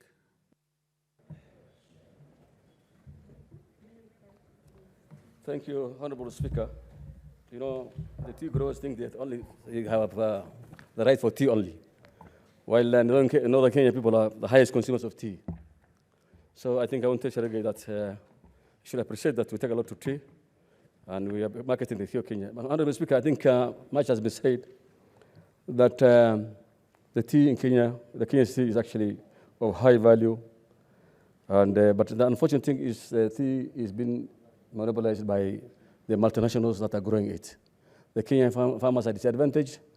They rarely access the market, and most of the tea is now sold in auction. I think this gives a disadvantage to our farmers. One other thing is that tea coming from Kenya, especially which is one of the best tea, is that people like UK, they grow tea also. Pakistan, they grow tea, but they still import from here, and they package it and rename it, rebrand it again and rename it. That the source of the tea is coming from Pakistan, it's coming from UK, something like the Keteba. Keteba actually tea is tea that is grown in Kericho by these multinationals, but when you go to those other parts of the world, you'll find that this tea is actually said the source is coming from UK. And I know the same thing is done by Pakistan and other countries. One other thing is the problem we have actually is middlemen. In most of the crop agriculture products, farmers are not getting the value for their money, but their product. It's at their disadvantage. Actually, most of it, they are brokers. And this guy is called KTDA, actually has not given good services to our farmers, especially the small-scale farmers. And therefore, we need to review the tea auctions and all these things. One other thing is that Kenya, instead of selling the raw material, we need to value add the tea. So at least we can be able to get the product, the value for the product and for the farmers. Thank you, Honourable Speaker. There's a member who is on and off, Senator Tabitha. Do you want to comment on this tea day or another matter which is coming in the next order? No, Mr. Speaker, I've really been waiting to make a comment because you know where I come on from. And off, on and off. No, I don't know what's happening with my mic. Senator Sifuna, you're out of order. On behalf of all the Meru, including Yes, myself. exactly, Mr. Speaker. I wanted to speak on behalf of the Meru County, where I also come from, because this is one of our cash crops. So that Meru stops being seen that it only deals with the Mogoka and Mira. We are enriched to, we are godly blessed to be able to have different cash crops that have international markets, Mr. Speaker. And that is why I want to encourage many people even to visit, because it's very hard, very hard to find people suffering with any hunger or any challenging issues, because when it comes to job opportunities and cash crops, we lead in these two great cash crops. But all said, Mr. Speaker, I just wanted to ask Senator Cheryl Guy why this invite was not extended to this Senate, because some of us would pride was the concern that Senator Sifuna had raised on who is to be celebrated, but it is good to know that without the farmers, they will not be able to have the end product. And of course, being the users of the end product, it's always very critical to celebrate these farmers and to always ensure that they continue expanding their agricultural sector. I'm one person who, from my business perspective, I do support the tea industry very much, and I know with what the government has also put ahead, matters fertilizer, the correct seedlings, the research centers, then we believe as we move forward, then farmers will be able to also have direct markets to their products. Thank you, Mr. Speaker. Thank you. Next on the clerk.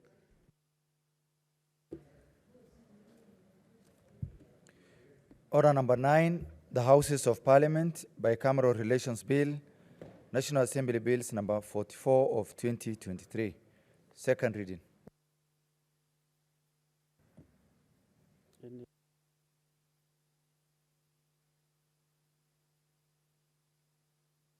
Yes, Senator Sigei, you have 19 minutes. You can utilize them if you are intended to do that. Thank you, Mr. Speaker. Senator Tabitha is already complaining, and I'm indicating to her that I will do not more than 19, but could be less than 19 minutes.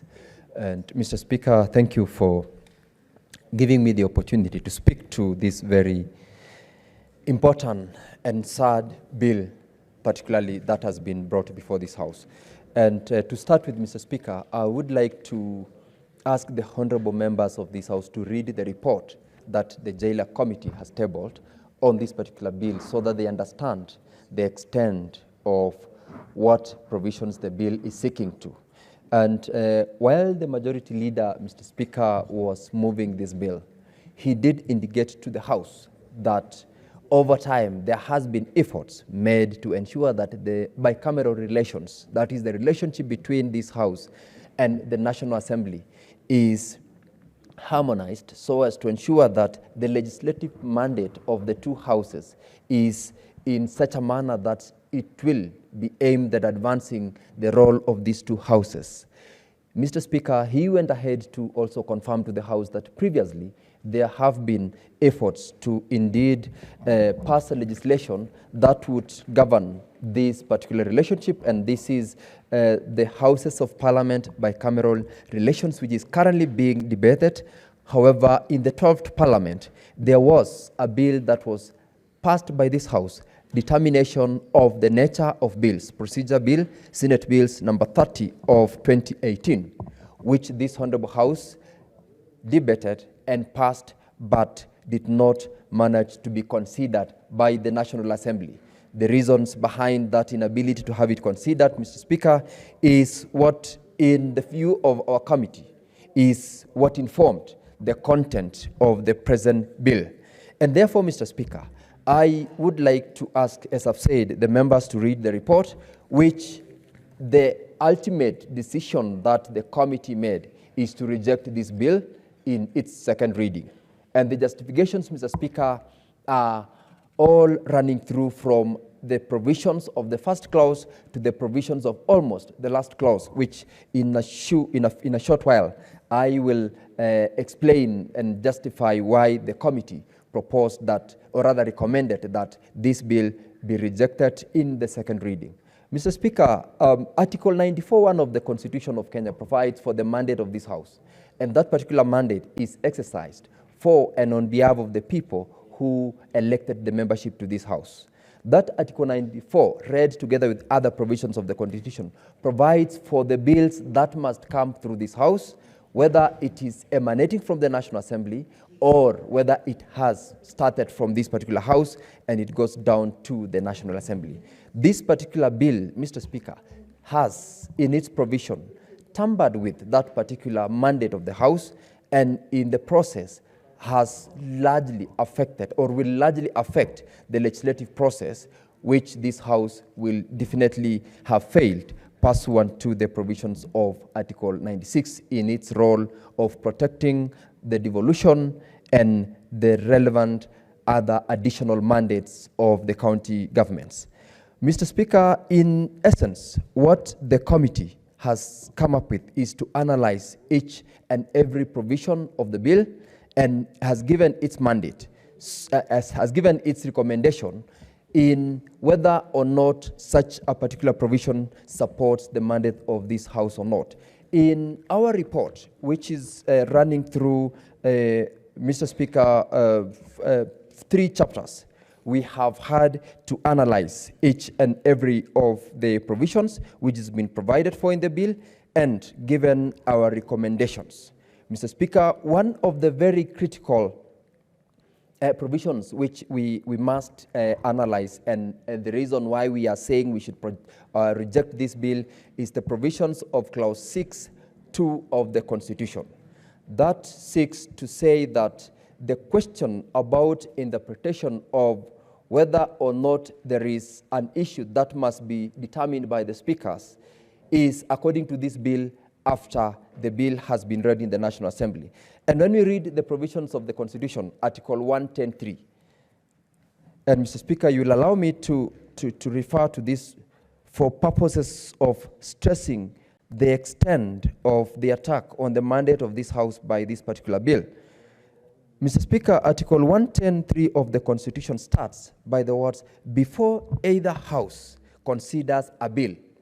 The bold provision, before either House, whether it is this particular House or the National Assembly. But the provisions under Clause 6(2) says that a bill can be considered by the National Assembly and a question only arises. That is, it says, whenever a bill is published in the Gazette, meaning the bill, first of all, will have already been published by the time such consideration is given. In accordance with Section 4 of this Act, a speaker may, subject to Section 7 and at any time before the period specified for the second reading. That is very critical, Mr. Speaker, because what the bill is saying is that you can consider a bill. It doesn't matter whether there is a question as to whether it affects counties or not. It can only become a question after the second reading. In this case, it only becomes something that the speaker can now be referred to have been seized over question. We are saying that particular interpretation under this provision of 6 subclause 2 is completely and fundamentally different from what the Constitution under Article 110(3) says. And on that basis alone, Mr. Speaker, we are saying this bill has taken away the mandate of this House without considering the fact that the bill in itself ought to have enhanced the relationship between the Houses to ensure that the legislative mandates of the two Houses and as per the Constitution is supported to be as broad and as inclusive as it should be. Another very peculiar provision, Mr. Speaker, is the clause that provides under Clause 11. This is on conciliation in the event of a disagreement. Remember earlier on, this House, you gave communication on formation of a mediation committee because of the disagreement that arose out of the Division of Revenue bill. This particular act is stating that where there is disagreement, it doesn't matter. This is actually, the wording of it is, where the speakers of the Houses of Parliament are unable to reach a joint resolution on a question after invoking the provisions of subsection 1, the originating House may proceed with the consideration of the bill notwithstanding the disagreement. That particular proposal is making nonsense of the mediation process because the House, or rather the Speaker, can decide to say, look, it doesn't matter the fact that we are supposed to go for mediation, we will proceed to consider the bill notwithstanding that existing disagreement. And that is one of the reasons why the committee felt that instead of curing the lacuna that is in law, the bill seeks to disregard the role of one of the houses, either this House or the other House. And Mr. Speaker, when we have such a provision being put in law, it plays completely contrary to the provisions of Article 96 that gives this House unvetted a role and mandate to protect the houses. As it is framed, Mr. Speaker, the bill generally violates the provisions of the Constitution that derogates in terms of the judicial pronouncements. You recall that we have had cases all the way to the Supreme Court. Some of them are pending. And indeed, as a matter of fact, Mr. Speaker, the cases have been suspended for the sake of facilitating negotiations in the two houses. And when this bill now is passed by the National Assembly, it is a direct indictment on the fact that the two houses had desired to resolve the disputes which are before the court.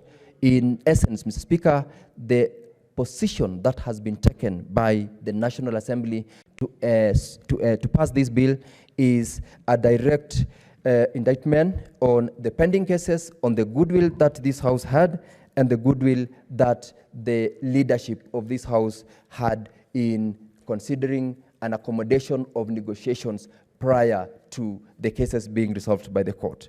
One other very particular provision of this particular bill is the one that states that if one House has considered the comments and submissions by the public in the course of a public participation, another House is under no obligation to do public participation in the case of any particular legislative process that they are undertaking. And that, Mr. Speaker, is completely against the provisions of Article 118 of the Constitution.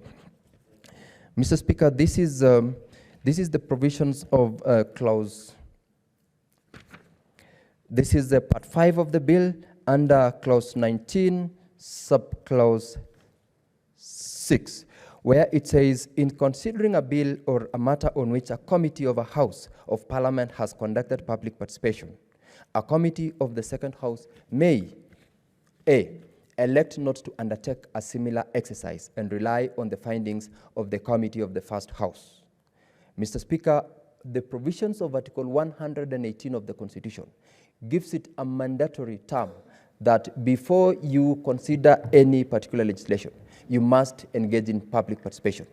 By approving or passing this bill, we basically saying we are not going to be under an obligation to conduct public participation because the National Assembly could have or has already conducted public participation and have submitted a report.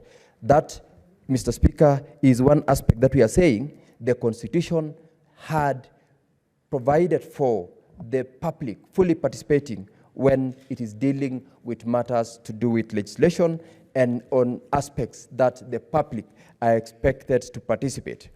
And lastly, Mr. Speaker, quite interesting, there is the provision that they have said we are supposed to participate in mediation or reconciliation or negotiating as the two houses in order to make sure that we arrive at a common ground when we are considering bills.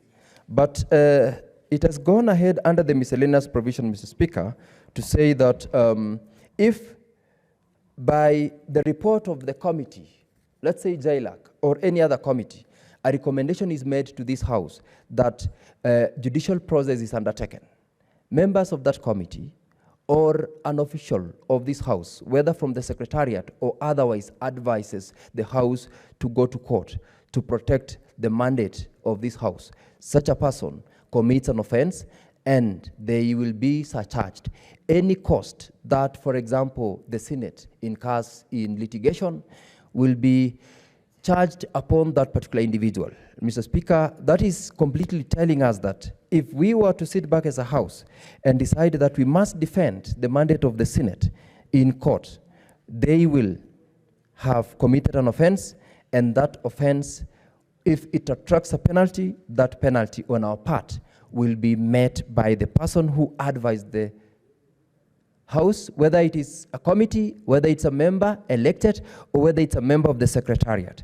Mr. Speaker, that is one such draconian provision, and it's something that I'm very sure it did not get into the consideration of the House, and if it did, indeed, then how low a House can go in giving such provisions in law. This is what the National Assembly gave us. This is under the provisions of clause 20, clause 26, 5 and 6, and in particular is 6, where it says that, this is very important, Mr. Speaker, and you will allow me to read so that the House and the members can understand the extent with which the mandate of this House was aimed at being curtailed. It says, the cost in respect of the wasteful expenditure. They have attempted to define what wasteful expenditure means under provisions of subclause 5. The cost in respect of the wasteful expenditure under subsection 5 shall, in accordance with a prescribed procedure, be recovered without delay from a public or a state officer, including a holder of a political office. In this case, whether they are members of this House, who are members of certain committees, or who are members of certain groupings that have decided to advise the House lawfully to take action in court, or who caused the House of Parliament not to comply with the requirement of this section. That, Mr. Speaker, is a provision that I do not think, even if we desired to say we are under an obligation to ensure that we enact laws and therefore we amend the provisions of this bill, that is one such provision the committee could not appreciate and understand why the membership of the National Assembly could include that provision in a bill and allows it to go through the process until it is passed and forwarded to this House for consideration.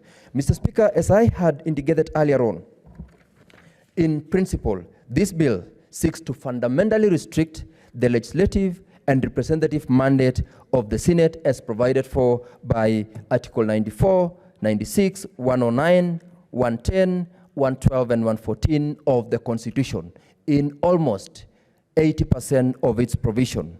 Secondly, Mr. Speaker, the bill violates the Constitution by derogating from provisions of the Constitution and judicial pronouncements on the procedure or for introduction and proceedings of legislation in the two houses. The case in point, Mr. Speaker, is the existing cases in the Court of Appeal and the High Court, where certain pronouncements have been made with regards to at what point does a bill, or rather at what point does a question arise as to whether a bill is a money bill or not a money bill.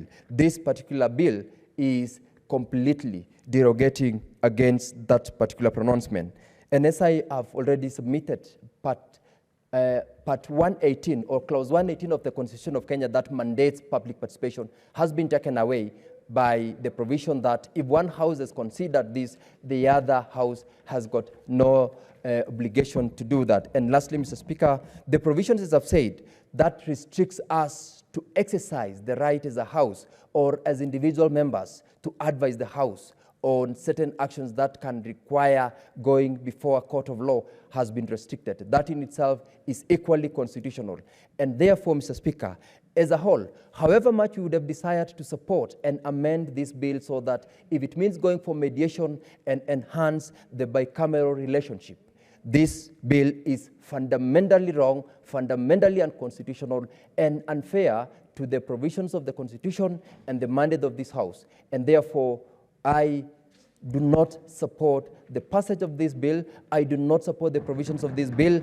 And I ask that this bill be rejected and it be taken to mediation so that the proper mandate of this House, the provisions of Article 96 and the provisions of Article 94 and 93 are protected. Let the bill be drafted as it had previously been requested by the joint session of the members of this House and the National Assembly, led by the respective speakers, and where the Office of the Attorney General was involved, so that a whole inclusive bill be drafted that contained the text that protects the mandate of this House and the mandate that this House has been given by the representation that is in the House. Mr. Speaker, I therefore reject and ask the membership of this House to read the report so that they internalize and understand the need of making sure that the only way that we will protect this House is by making sure that whatever legislation that is passed or debated and passed in this House are those that protect the mandate of the Senate. Mr. Speaker, I thank you. Thank you, Chair Jailak. Next is Senator Chalgay.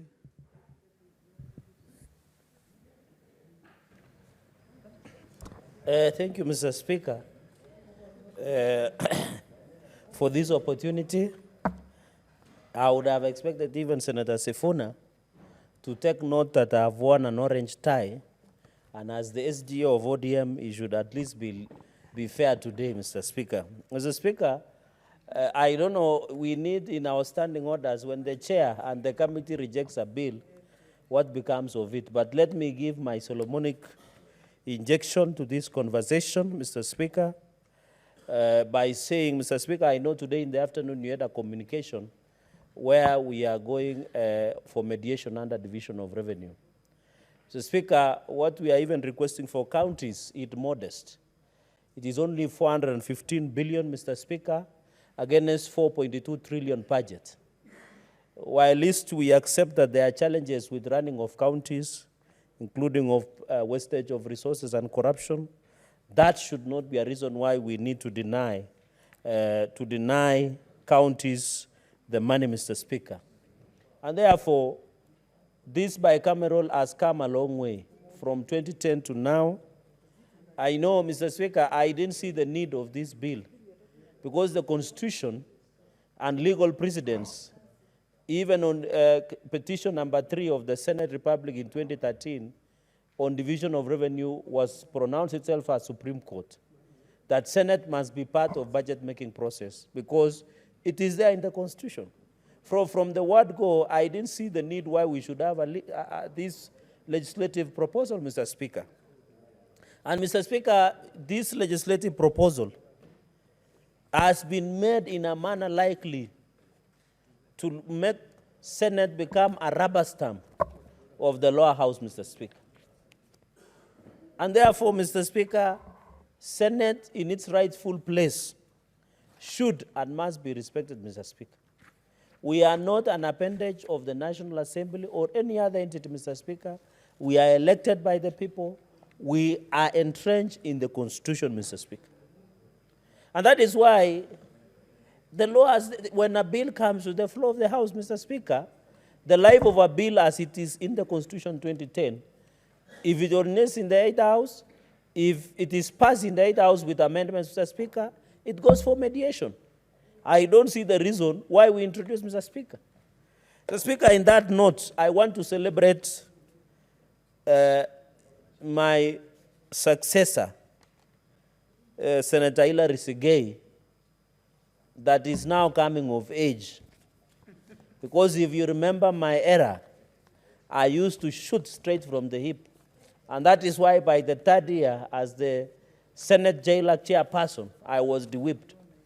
Because if you look at my history, and the answered can bear witness, my prowess in running the JLAC in the last session, even Senator Manzo and yourself, even the JLAC at that time, and I know the chair of JLAC, Senator Cheptumo, was there, and we worked closely. I want to encourage him. Being a chair of JLAC is not easy sometimes, because even we went ahead and investigated enforced disappearance and extrajudicial killings, Mr. Speaker. So it is not, but I want to thank the Senate JLAC chairman and the committee for providing guidance. And this is leadership. This is now leadership. And we will take cue on the report of the committee and reject this bill in totality, in total. I don't know whether there is such a name in English. In total, we shall reject this bill, Mr. Speaker. Because I'm happy, at least with the secretariat that we have, Mr. Speaker. And allow me, Mr. Speaker, to celebrate, because these are our finest drafters and legislative drafters in this House. Dr. Johnson Okello, Director of Legal Services, Mr. Speaker, for being elected the President of the Multinational Association of Legislative Council, the first African jurist to sit. That body was formed 40 years ago, Mr. Speaker. But we have Dr. Johnson Okello, our Director of Legal Services, who holds PhD in law and has practiced law for our legal practice for over 2 decades, Mr. Speaker. I know where he comes from. Having education is not a problem. But we celebrate him, Mr. Speaker. For us who have interacted with Dr. Johnson Okello, Director of Legal Services of the Senate, he is a man of immense knowledge and wisdom and guidance at any given opportunity. So, Mr. Speaker, allow me to celebrate him, wish him well, as he serves for the next 2 years as the President of the Multinational Association of Legislative Council. Mr. Speaker, by merit, these are people who should be occupying the highest offices in the land if we are using meritocracy as a yardstick. But since we use other measurements, Mr. Speaker, like night running and other issues, then, Mr. Speaker, it's always a complicated story altogether, Mr. Speaker. Mr. Speaker, allow me to make 5 comments. And thank you also, Mr. Speaker, and your office for supporting our secretariat. We are saying, Mr. Speaker, our secretariat are the best. Dr. Johnson Okello has led, and I know a number of secretariat from our clerk, Mr. Nyekenye, and the deputies and the table office here, Mr. Speaker.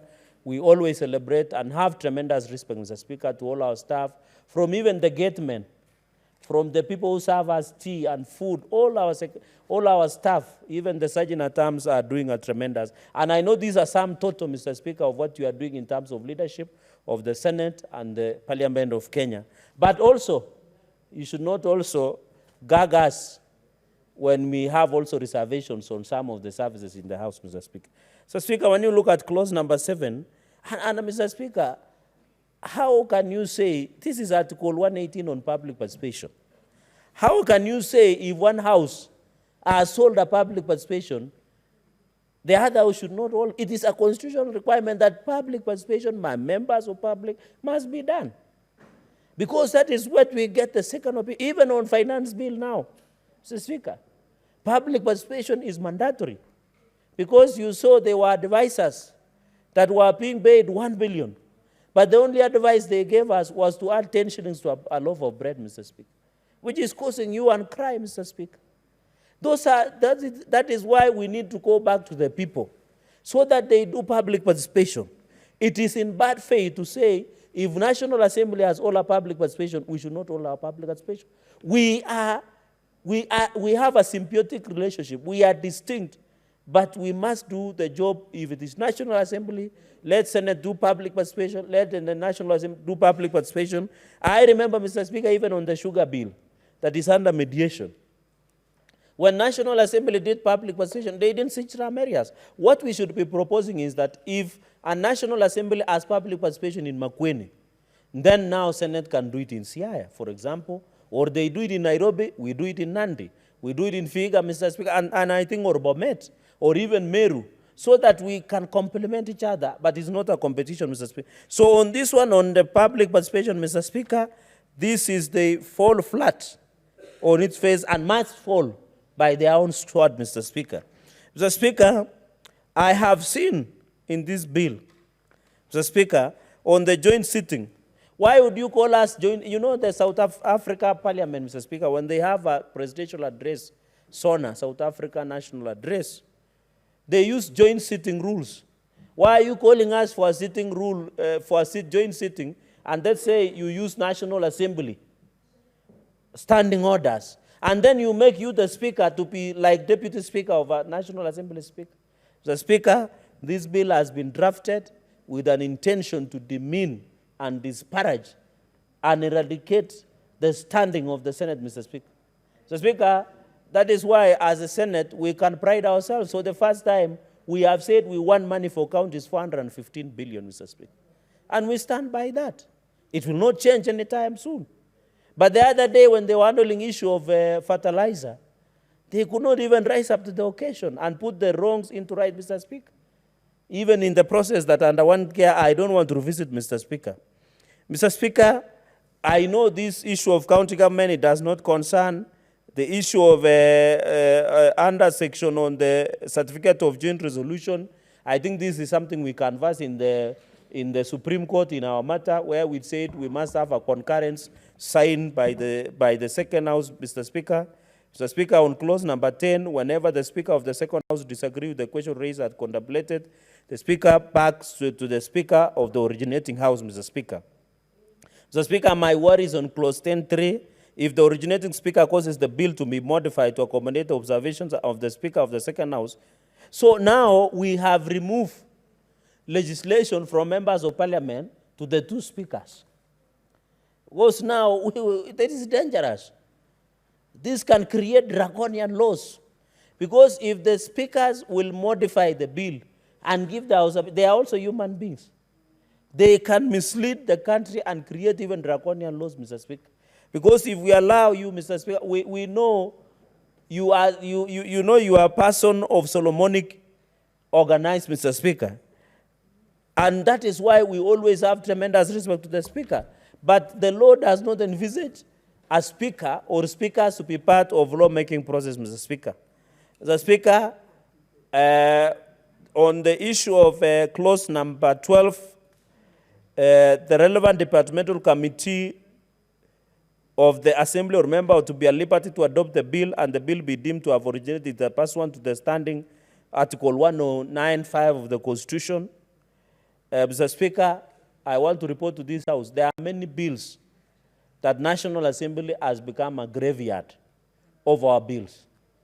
So, Speaker, under Article 110.3, they always refer our bills to the Parliamentary Budget Office and their departmental committees and declare the bill that originated from the Senate as money bill.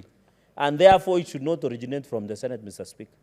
Mr. Speaker, we have lost many bills, even amendment. I made an amendment, Mr. Speaker, on the issue of the issues of diaspora. The National Assembly are telling me that it is not a function of the Senate. So I'm asking, a county like Busia is bordering Uganda. Does it mean it cannot be part of the international community or affected by international law? County like Mombasa is bordering other countries like Turkana, Kajiado. Does it mean it cannot be affected by the international law, Mr. Speaker? So, Mr. Speaker, on this one, clause number 12.3, we need to be careful because members will be struggling hard to develop bill, Mr. Speaker. You approve. When it goes, they send it and declare money bill, Mr. Speaker. Mr. Speaker, number 50 point, or shall appoint its members of the mediation. I think that is straightforward, Mr. Speaker, because in any case, like the way you did today, Mr. Speaker, like the way you did today, is just a procedure that the Constitution has provided. Clause number 16, I'll be very quick. A committee of one house with the written permission of the speakers of the Senate and National Assembly or other to deliberate on matters of mutual interest and concern. Mr. Speaker, my worry is on clause 16.4. The National Assembly and the Senate shall, upon commencement of this act, prescribe under their respective standing orders for the joint rules for the conduct of the sitting. Mr. Speaker, the houses may on motion prescribe rules. And then it goes, clause number 17. At any joint sitting of the houses, the standing orders of the National Assembly shall apply with such modification and variation as of the Speaker of National Assembly may consider necessary or appropriate. So we can have a joint sitting of State of the Nation address. But what this law tells us, that the standing orders shall apply belong to National Assembly. This is dangerous. And it is a joint sitting. I have used an example of Parliament of South Africa. Whenever they have a joint sitting through SONA, they always join rules, Mr. Speaker. So what is the purpose of clause 17? It is to demean us, to make us like MCS, Mr. Speaker, which we should not allow. I'm not saying MCS are lesser, but the standard of Senate is a bit high, Mr. Speaker. Mr. Speaker, clause 17.3, the speakers of the houses of parliament shall enforce any directions given during a joint sitting in relation to the conduct of member of parliament in accordance with the application provision of the National Assembly standing orders. Mr. Speaker, you heard the other day, this is in the public record. When I questioned about the Bunge Towers, the Speaker of the lower house wanted to refer me to the Committee of Powers and Privileges. So if the joint sitting was a prime, Mr. Speaker, you as truly could have been crucified like Jesus Christ. Yet I'm doing the Lord's work or pointing out that does not work, Mr. Speaker. Like, for example, when we are using the VIP lift, you meet with T tissue papers, chapatis on your way, yet it has been written VIP lift, Mr. Speaker. So whenever we point out how would have been crucified is Speaker Moses Wetangula, because I questioned and he said that I cannot access certificate of occupation because simply I am nobody. So Speaker, I would be in problems, Mr. Speaker. Speaker, clause number 18, the speakers of the Houses of Parliament may, in consultation with leaders of majority party and minority, arrange for a joint sitting for purposes of address, which is okay. It is in our standing orders. I don't know why it is here. Yet our standing orders said if we want anybody, including the president, to address this house, it is the prerogative of the minority side and majority side to agree. So why are we becoming prescriptive? Mr. Speaker, lastly, on public participation, clause number 19, I think I agree with the chair of JLAC. This is violation of Article 118 on public participation. I think we are considering public participation bill, Mr. Speaker. Failure to views during the is not invalid. Mr. Speaker, how can we say, Mr. Speaker, you remember Kiambu, the case of Kiambu CC, Mr. Speaker, and others were taken to court. In the finance bill of 2013, the Kiambu County Executive then did not do public participation. For the first time, a ruling was made. Mr. Speaker, can you call the Deputy Speaker out of order for distracting me while I'm submitting? Or for consulting loudly? Mr. Speaker,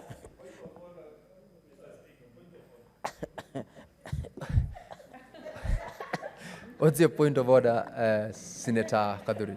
No, I forgive Senator Chalage. He's my junior, so proceed, Senator Chalage. That's your point of order. Deputy Speaker, you're out of order. Cherargei, proceed. The Deputy Speaker, I'm giving him instant justice the way he does. Mr. Speaker, on the issue of, we need to be careful on this issue of public participation.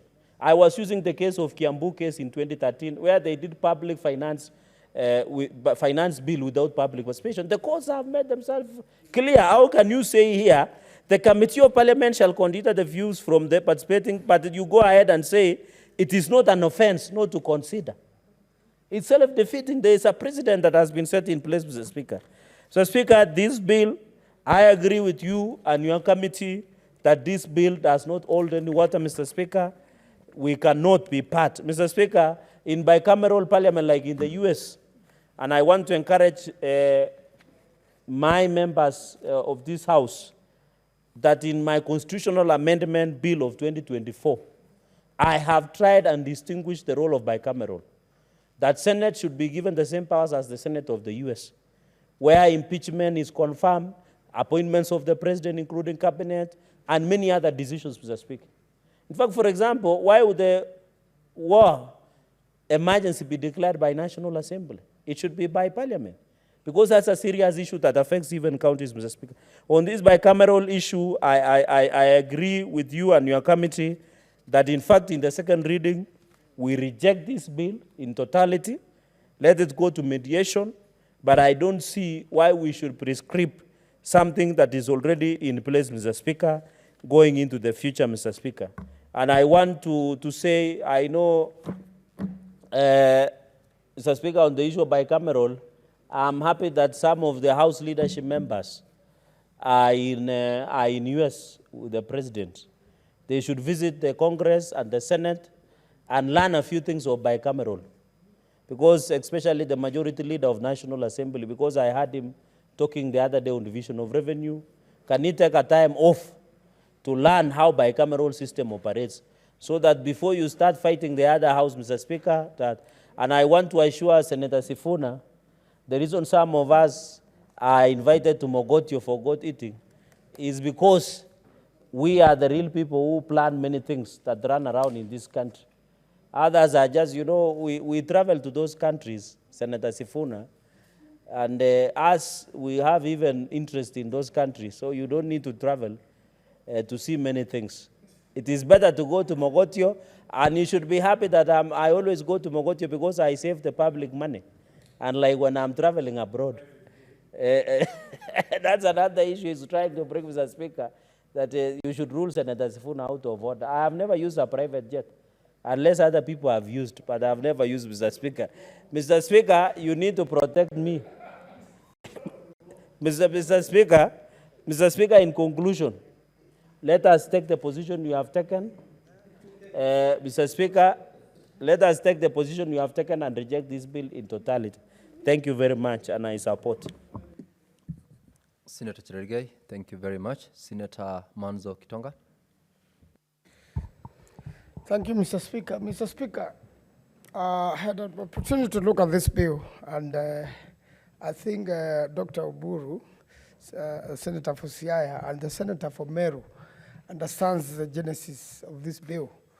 When we were in the National Assembly, immediately after 2013, there was this culture which developed of National Assembly bashing the Senate almost wherever time or opportunity arose. And similarly, the Senate will bash the National Assembly. So eventually, some ideas developed. That's why you see then this bill of dealing with bicameral relations was developed, but I don't think it initially came out in good faith. Mr. Speaker, the Constitution of Kenya is very clear, and one cannot seek to amend it or direct it through a bill of parliament. So this bill has come to the Senate in bad faith. And although once we reject it, there is a possibility of mediation. I don't think that mediation should lie at all. The moment we reject a bill at the Senate, that marks the death of that bill. Any efforts to revive it are also unconstitutional. And therefore, Mr. Speaker, first and foremost, the role of Senate is clear in the Constitution. And luckily for myself and the Senator for Meru, we never disrespected this House. And at all material times, all the years we were in the National Assembly. And we were also with Senator Kipsang, and eventually found ourselves here. And in fact, Mr. Speaker, if you compare the two houses, I just want to be kind enough. It feels much different to be in the Senate. It's a little bit apprehensive at the National Assembly, very unsure whether you'll have an opportunity to speak. And in fact, many people queue at 2:30 and it gets to 7 and they have not had an opportunity to speak. And that can run for months, Mr. Speaker. You know what that does to a member, Mr. Speaker. Senator Manzo. Yes, Mr. Speaker. Senator Karen, the leadership of the House the other day made a recommendation to the effect that we do not do what you're just doing when someone is on the floor. You are on phone. Kindly respect the House and allow Senator Manzo to be heard in silence. Proceed, Senator Manzo. Senator Karen, thank you, Mr. Speaker. So, Mr. Speaker, this bill had its origins in the wrong footing. Mr. Speaker, I want to say that the Parliament after 2017, there was a little bit of improvement of those frosty relationships. And in fact, it was Howard leadership which used to lead this bashing from the lower house to the upper house. And that will go unchecked. And it's like, up to the time the speakers agreed now to be comparing notes under Article 110 as to the status of a bill, whether it's a finance bill or not. And in fact, I want to agree with the Senator for Nandi. And that's why you see some of us are not very anxious to process bills, especially if you're in the opposition. You begin a law here, and as soon as it is passed here, when it gets to the National Assembly, it finds its gravesite. That happened to Senator Zani's bill on cooperatives. She really worked on it, but when it got to the National Assembly, it underwent a natural death in that now that she's no longer in Parliament, it is very difficult to revive it. But I've seen there's a new cooperatives law which has come to the House, and I think that is a blessing. I originated a bill from the National Assembly in relation to snake bites, because you see the people from Lower Eastern and the coastal regions go through a lot of snake bites and a lot of people die. And the snakes have gone unchecked by KWS, nor has even KWS provided the necessary first aid medications on snake bites. And that bill never, even got to the Senate. Time went out, despite a lot of pushing for 5 years. We have passed a lot of bills here. But I can assure you, as soon as they get to the National Assembly, they will never be processed, Mr. Speaker. It begins with that question: is it a money bill? And almost every bill has a money element. And unfortunately, out of that biasness, then it's declared as a money bill and should have originated initially from the National Assembly. And the effort of a member from the Senate ends up being futility. And again also, Mr. Speaker, I had a lot of hope when ours truly, Senator Wetangula, became the Speaker of the National Assembly. I thought that would really increase, because he understands this House and he understands the National House. The National Assembly, he's been in both houses. And I believe he's going to be very instrumental in bringing the right interpretations. And in fact, during his tenure, those attacks have reduced. And again also, with our Speaker now and the Deputy Speaker, the Speaker Kingi is a very experienced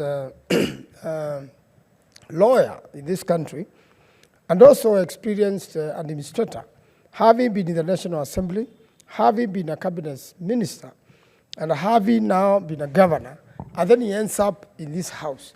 So he too carries the experiences of the two houses, and that has given a lot of peace into a lot of things, especially when it comes to where the two speakers have to sit and agree on a way forward of a bill. But that notwithstanding, I don't know how this unfortunate bill has found itself getting voted at the National Assembly and getting forwarded here. I believe the two very experienced lawyers should have ruled it unconstitutional on the face of it. But again, I've seen this practice, Mr. Speaker, over the years, whereby speakers allow the houses to have their day. Instead of making the decision for us, they allow us to make the decision. And I think we are now at the right position to make a decision. And I believe the decision we will make in this House will not be contested elsewhere, not even the National Assembly. And only one issue I want to point out, and I don't know what Senator Sifuna thinks of this. When we were dealing with the Aussie bill, we raised an issue of public participation of this House, and said wherever public participation takes place in another House, when a bill comes to this House, then we should do public participation. And I expect when a bill comes from here and goes to the National Assembly, I expect public participation from the National Assembly in accordance with Article 118. But there was a very unusual situation, and I guess that's why we are at the Constitutional Court on the issue to do with the Housing bill, that now when it came here, we never really did public participation. Probably would have gotten more ideas and improved it, but that is in the past, Mr. Speaker. We left it to the courts now that it has already become law, and we actually have a hearing date to litigate on the same. Mr. Speaker, it is important when the law is followed on the face of it, and especially the Constitution. When the constitutional provisions are as clear as they are now in relation to the bicameral status, and when the Constitution itself has made it clear what's the role of each House, then there is no need to have a bill of parliament seeking to interpret the Constitution or seeking to amend the Constitution in one way or another. The spirit of the law of the Constitution must remain, so that, Mr. Speaker, we leave, the Constitution, its spirit, and the letter of the law, Mr. Speaker, as it was enacted by the people. Mr. Speaker, the people of Kenya brought the 2010 Constitution. Anybody wanted to amend it, they know there are provisions which go back to the people through a referendum, and their constitution, there are provisions the two houses can also amend. But I can assure you from my experience, there has been very many constitutional bills seeking to amend the constitution, and they have never met the threshold required of 2/3, even from the National Assembly. They never made it here. And I think, Mr. Speaker, that should be the standard. Therefore, I want to support you and the Committee of Justice that this bill fails the constitutional test and should die here, get buried here in the Senate, and should never be resurrected at anyone's time. I thank you, Mr. Speaker. I oppose. Senator Mutinda Maureen.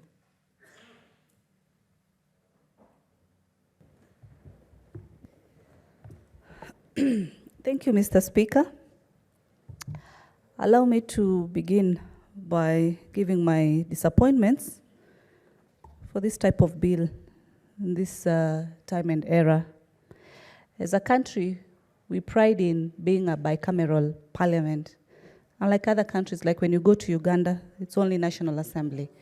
But we are privileged to have these two houses. And actually, let me further relay my disappointment, because if the Senate was not there and we only had the National Assembly, putting in mind the positions that we have as nominated senators are on this side of this house, then in one way or the other, this room will not be in place. Mr. Speaker, I've listened to your contribution earlier as the chair of JLAC. And I want to put and compliment the whole committee of JLAC on a very good job, well done, on how keen you've been able to look into this particular bill. Because in a nutshell, what this particular bill is trying to do, for one, is trying to demean the powers of the Senate, ignoring where these powers come from, Mr. Speaker. Because these powers, Mr. Speaker, we did not just wake up and we found them. There was a process. There was a constitutional process that took place for us to be where we are. As colleagues have said very clearly, Article 95 and Article 96 of the Constitution has stipulated very clearly the roles of the two houses, the role of the National Assembly and the role of Senate. It has defined the exact role. Hence, each and every senator among the 67 knows their mandate, their role. So why then do we need to waste government and taxpayers' resources on trying further to try and do what has been done? Mr. Speaker, I've looked at this bill, especially Article 3, in terms of the objectives of this act. And from A to J, all the classes that have been mentioned here, they are ranging from Article 109.4, Article 110.3, Article 110.3, Article 107.2, Article 109.2 of the Constitution of Kenya, meaning and indicating that all these have been factored, all these have been considered. Mr. Speaker, looking at the issues that have been raised in this particular bill, it's a monotony that the National Assembly wants to acquire. Yet the Constitution is very clear. We are the upper house. I want to give an example with the county that I represent. That is the county of Nairobi. Our elected senator of Nairobi, has 17 constituencies. Now tell me how one person in the National Assembly, mostly the members, who only has one constituency, wants to come and demean a member who has over 17 constituencies. Case example in Nairobi, 85 wards to be more specific. That's trying to ignore what this house is doing. We are representatives of the county, and we have our mandate, Mr. Speaker. Mr. Speaker, yourself, myself, among other few senators, we sit in the House Business Committee. And it is sad because now I can tell the root cause of all these problems, because when we joined Senate and started serving this particular committee, we have court cases that are not only new court cases, but cases that have been there even before. And an indication that this is something that has existed for the longest. And it's the high time, actually, through the leadership of both houses, there should be closure as far as these issues are concerned, as far as these court cases are concerned, because there are court cases among, both houses. It's a high time we put a stop, because if we can be at this time discussing a bicameral bill at this particular time, then it's because we've given room for that. And I want to challenge the leadership of both houses to take the lead and ensure that some of these issues are sorted, Mr. Speaker. Mr. Speaker, Article 118, as mentioned, it's very clear, and public participation is a very key role, and it's a constitutional role, because it says that Parliament shall conduct its business in an open manner. Its sittings and those of its committee shall be open to public. I'm happy with although it has not taken off, but with the current Bunge Towers, there is provision for, live airings of the committee proceedings for all committees, both National Assembly and Senate, for the public to be able to see and be able to understand the work that goes on as far as both Senate and National Assembly are concerned. So these provisions are already there. Public participation was not given according to what the committee has mentioned. And then, so if this process was not conducted, then even why are we having this bill at this particular point, Mr. Speaker? Mr. Speaker, the way the bill has been set, talking about an individual who brings about an issue, either a committee or that particular member raises these issues, then they will be committing an offense. Mr. Speaker, those are what we call mere threats. Threats within the bill itself.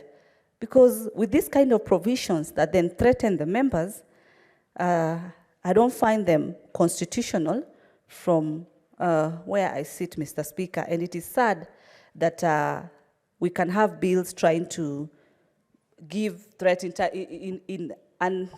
instead of offering long-term solutions from where we are.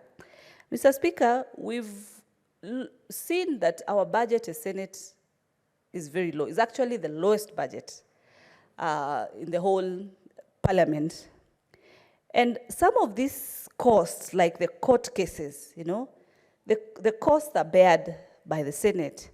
And this is an unnecessary cost because you look at some of the issues, they are already in place within the Constitution, and if they are taken care of, we do not need to have legal costs that are still in place and need to be taken care of. Otherwise, those funds should be used in other ways and ensuring that we have maximum participation, maximum public participation as per Article 118 of the Constitution.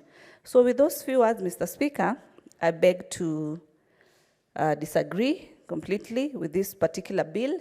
And if you would allow, because soon we are going on recess, that if today you could even close on this bill, we vote on it as early as tomorrow, and focus on the bills that will be able to help us move forward. Thank you, Mr. Speaker. Thank you, Senator Tabitha. Senator Edwin Sifuna.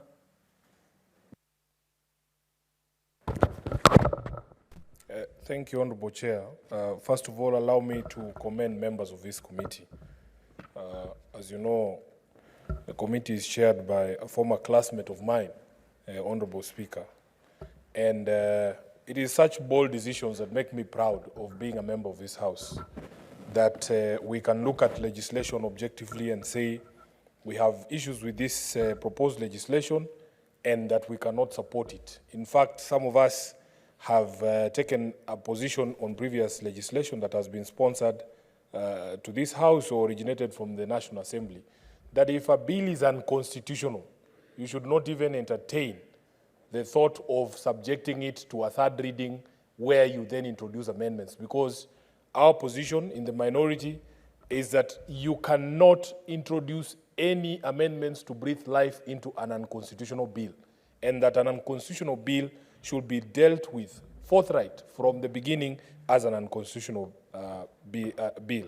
So, Honorable Speaker, I see the members of this committee here are people that I would take their position very seriously.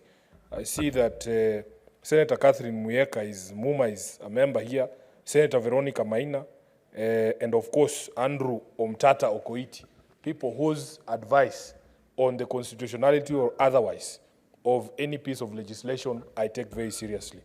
Honorable Speaker, there are 3 or 4 examples that I wanted to give, and I saw that the chair of the committee himself ran us through as a House some of those unconstitutional provisions, and this is what led to the conclusion by the committee that we as a House cannot abide by some of these proposals. But I want to challenge the committee that after we reject this bill, I think one of the problems we allow ourselves to get into, Honorable Speaker, is to allow such bills to originate from the National Assembly. How do they beat us to originating such legislation? In the historical relationship between these two houses, the Senate has always complained of being the one that is being sidelined, the one that is being undermined at every turn. Then if we are going to have legislation to repair that relationship, we as the wearer of the shoe, honestly, Honorable Chair, should be the ones originating the legislation that we believe will cure this particular problem. And I know that a bill originating from this House to cure this relationship would be far much purer, because we are motivated in this House by the desire to see these constitutional institutions working and nothing else. I would trust this House to prescribe the medicine to this problem than any other place. So, Honorable Chair, even as we argue for the rejection of this bill, even as we reject this bill, I would very much challenge the members of the JLAC committee to, with haste, put out our own version of a bill to guide the relationships between these two houses. It's unfortunate that the leader of majority is not in the House with us today. Honorable Cheruyot is somebody who has walked this journey of the relationship of these two houses, including the interpretation of Article 110, the matter that is before the Supreme Court, and what needs to be done.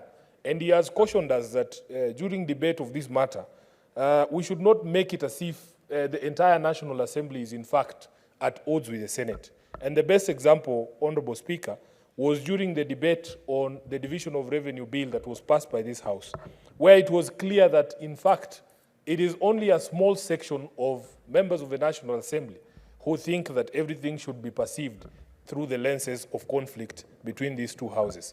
But a vast majority of the members of the National Assembly, and you will see this demonstrated, Honorable Speaker, when we go to mediation over the Division of Revenue Bill, there are people who actually believe in devolution and making sure that these institutions of devolution, including the Senate, work.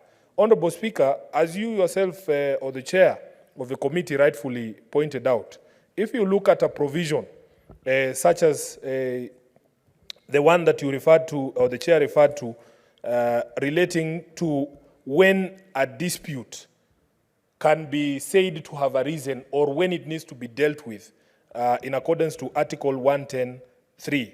Honorable Speaker, Section 6 of that bill wants to rewrite Article 110(3) of the Constitution, because the wording of Article 110(3), and I have my copy of the Constitution here, presupposes that any dispute will be dealt with prior to any of the bills being introduced in any or either of the houses.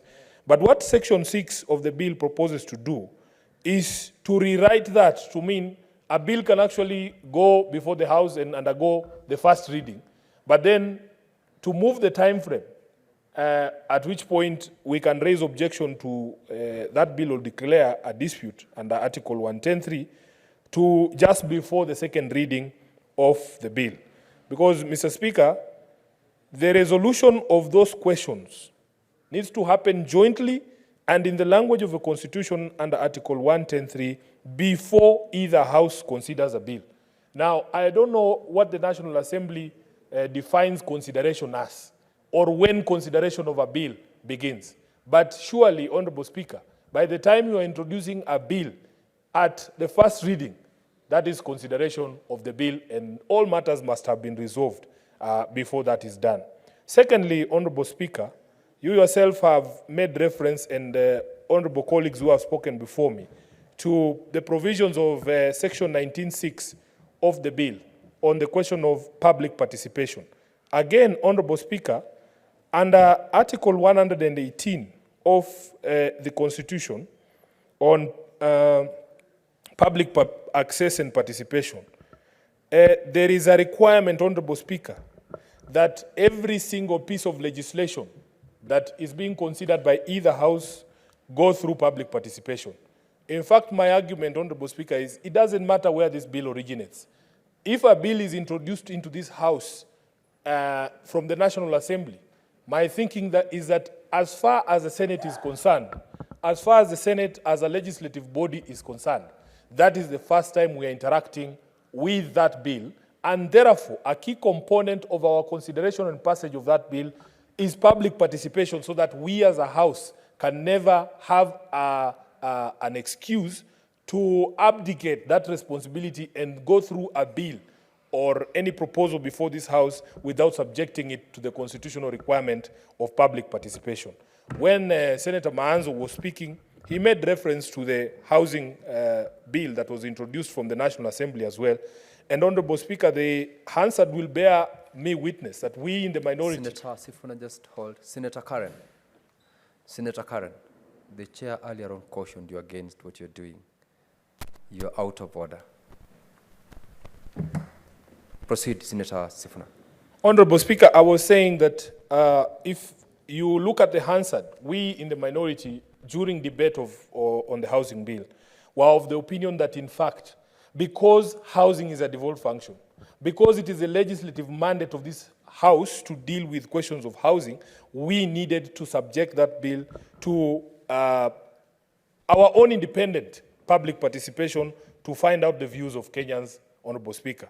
And the word of caution, of course, results from the fact that previously we have seen very shambolic so-called public participations before the National Assembly. And in fact, Mr. Speaker, one of our biggest shame as a nation was where public participation is conducted on a bill before the National Assembly, specifically the Finance Bill of 2023. 99% of the people appear before the committee, relevant committee, and oppose the provisions of that bill. And in the end, all of those proposals, all of those suggestions from ordinary Kenyans, from the Kenya Association of Manufacturers, from civil society, from all those quarters, are ignored and the bill is passed anyway. And we hear leaders in the National Assembly pronounce themselves at funerals and other public events that the bill will pass, not even a comma will be amended. I am happy, Honorable Speaker, that given the noise that we made, especially as members of the opposition or the minority in this House, I am seeing stories in the newspaper that members of the National Assembly now are insisting on being taken through provisions of bills before they vote. I think that is progress, although we have set ourselves an extremely low bar where a member of parliament can admit to passing a bill without reading it. But now that we are reading, I think we are making progress. By the time we go to the election in 2027, we might have a different story. So public participation, and the courts have spoken on this matter, Honorable Speaker, that it cannot be a cosmetic exercise just to check boxes and say we have complied with the law on public participation. it has to be substantial that the views of the people must reflect in the final document. We as a House and even the National Assembly can never avail ourselves of power to do away with the views of the people on any particular legislation. Honorable Speaker, there is also a very interesting provision under Section 20, subsection 5 and subsection 6 of the bill. And Honorable Speaker, allow me to just read this one out verbatim, because I believe this is meant to intimidate professional staff of the Senate and the National Assembly from actually advising this House to go and avail itself of the options of going to court whenever there is a matter that we believe is not right. And Honorable Speaker, we have enough matters in court to prove that that is also an option that is available for us as a House, because although we are the lawmakers in the land, injustice can also be visited on us, and especially on the Senate as a House. So where, Mr. Speaker, you have a provision of a bill saying under Section 20, subsection 5, that if a court is satisfied that a House of Parliament in an attempt to resolve a dispute has not exhausted all the mechanisms of alternative dispute resolution as contemplated under this section and refers the dispute back for the reason that the House of Parliament has not complied with this section, the expenditure incurred by that House of Parliament in approaching the court shall be regarded as wasteful expenditure. Then it goes on to say under subsection 6 that the cost in respect of wasteful expenditure under subsection 5 shall, in accordance with a prescribed procedure, be recovered without delay from a public or state officer, including a holder of a political office, who caused the House of Parliament not to comply with the requirements of this section. Honorable Speaker, you and I have the privilege of sitting on the Senate Business Committee. You have seen numerous examples of attempts to resolve matters internally that I have failed. Because of various issues, Honorable Speaker, I can see the Senator Mutinda knows exactly what I'm talking about. It is possible for us to fail to agree internally. And even when attempts are made, there are people who sabotage attempts to resolve matters between the two houses, amicably. So if an officer of the Senate advises the Senate that at the stage at which we are, the only place that we can find a resolution is in the courts, and then they say, oh, by the way, it is Sifuna, as a holder of a political office, as elected senator of Nairobi and a member of the SBC, who refused mediation and who said or insisted that we must go to court. And they recover the money from me, Honorable Speaker. This is meant to intimidate people from availing themselves of the option and exercise of a right to approach the courts for dispute resolution. And therefore, on the basis of that, Honorable Speaker, I will be objecting. In fact, today, we received very good news as leaders of political parties. And I am sure even the Secretary Generals of all the other political parties are happy that the High Court has agreed with us that the National Assembly cannot just unilaterally, through a supplementary budget, go and remove all the money that has been allocated to the political parties fund. I am very happy with Justice Muita. He has said that money, once appropriated by the National Assembly, cannot be again reduced through an appropriation act, as happened with the first appropriation act or supplementary budget of September of 2023 that reduced the political parties fund by almost 800 million shillings, Honorable Speaker, when we only had 1.6 billion shillings on that fund. So I am hoping that going forward, I have taken the liberty of sharing that decision with members of the National Assembly, at least those from my party who I know sit on the Justice and Legal Affairs Committee and on the Budget Committee of the National Assembly. They need to take note of what the court has said. One of the most frustrating things, Honorable Speaker, is that at least for us at ODM and with the political parties fund, we have more than enough court orders, Honorable Speaker. We have a court order that I awarded as 6 billion shillings a few years back. It is now 10 billion shillings. Nobody is bothered about honoring that court order. So when we hear people pontificate out there that they are a rule of law government, and yet they have active court orders that they are ignoring, we know these are hypocrites. So on this particular one, Honorable Speaker, I want to support the committee that in fact we cannot have a situation where our members of the Secretariat are threatened with sanction for advising this House to go to court when there is obvious injustice that has been meted on this particular House. Lastly, Honorable Speaker, and this is a matter that Honorable Gerard Gay, the senator for Nandi, spoke about, on this question of joint sittings. And this is why I have always pleaded with my colleagues in this House that when matters such as this come before us, we must show a united front as senators. When you see a member of the National Assembly disparaging the entire Senate, it includes you. Honorable Speaker, what right does the National Assembly have to say that in a joint sitting, we will be subject to the rules or the standing orders of the National Assembly? Yet it is a joint sitting. In fact, the fair thing to do, and I'm sure if these rules or these proposals originated from the Senate, we would have special joint sitting rules that accommodate all those, both houses. Honorable Speaker, as you know, I don't attend those joint sessions because they are chaired by Honorable Moses Wetangula. And if Senator Gerard Gay thinks that, maybe the Speaker of the National Assembly would not be too kind to him, I can assure you that when it comes to me as Sifuna, I would even receive harsher punishment. I have seen some people, Honorable Speaker, online, proposing that maybe during the debate of the finance bill, I should go there and grab the budget and the bill, the finance bill, and run away with it like happened in some country in Asia. Those people don't know the Speaker of the National Assembly. I would be expelled from Parliament for 5 years without even thinking.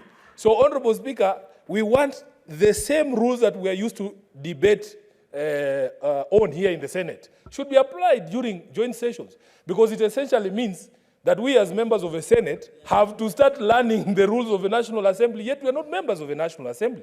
Honorable Speaker, and by the way, those rules are not necessarily too different, but there are some small differences here and there. And I'm sure you have seen even here, members struggling with our own rules here. So imagine subjecting some of these members who just shout point of order for nothing to the rules in the National Assembly. So, Honorable Speaker, to protect the slow learners in the House, the people who are still acclimatizing with the standing orders 2 years down the line, Honorable Speaker, you cannot subject these members to the rules in the National Assembly. They will fare far worse than they have been doing for the past 2 years here. And you can see, Honorable Speaker, that when you speak about bonds, the old people start crying, thinking you are talking about them. I thank you, Mr. Speaker. I oppose this bill. Thank you, Senator Sifuna. Senator Munigi Alex Munye. Asante Bwana Spika, mimi napinga mjadala ambaye unahusu mamlaka ya Senate na mambo ya Parliament. Kwa sababu Bwana Spika, wakati tulienda kwa uchaguzi, kila mmoja katika Kenya anajua alichagua senator na pia tukajua akachagua wajumbe ambaye ni wale wa chini. Yangu Bwana Spika, kitu ya kwanza ni kusema tuko na majimbo mandogo 290 ambaye inaakilishwa na wajumbe, na pia tuko na majimbo makubwa 47 na ambayo majimbo iko na magavana, na kazi ya Senate ya au majimbo madogo huwa inaakilishwa na mjumbe mmoja, na kama jimbo kama la Embu liko na majimbo madogo 4, na jimbo na Nairobi liko na majimbo 17, hata kuna majimbo mengine kama jimbo la Kiambu iko na majimbo 12. Kwa hivyo ni aibu kubwa sana kwa majimbo wale ile inaongozwa na waheshimiwa, wamekuwa na mambo, wako na hasira na ile kazi. Sisi majimbo 47 tunafanya kazi, na tunajua wale watu ile kazi wanafanya, wanapatua pesa nyingi, ambayo unakuta kama jimbo dogo moja inaakilishwa na mjumbe moja inapata shilingi milioni 160, na pia pesa ya parapara milioni 60, na marufuku mengine inapatikana katika pale kwa ile budget, na ile kazi inafaa afanye ni ya kulipia watoto wa msingi na wa sekondari pesa, na tunaiunga hiyo mambo yote wanafanya. Kazi nyingine ya ile pesa ni mambo ya kutengeneza parapara, ambazo sile parapara wamekuwa wakipigana wakisema wanafanya kazi zote. Ni aibu kubwa sana kwa sababu sisi tukiwa maseneta atuangalie kazi yao, ile kazi wanafanya, na unakuta vitu zetu tukipeleka pale wako na jicho mbaya ya kusema sisi kutuangalia.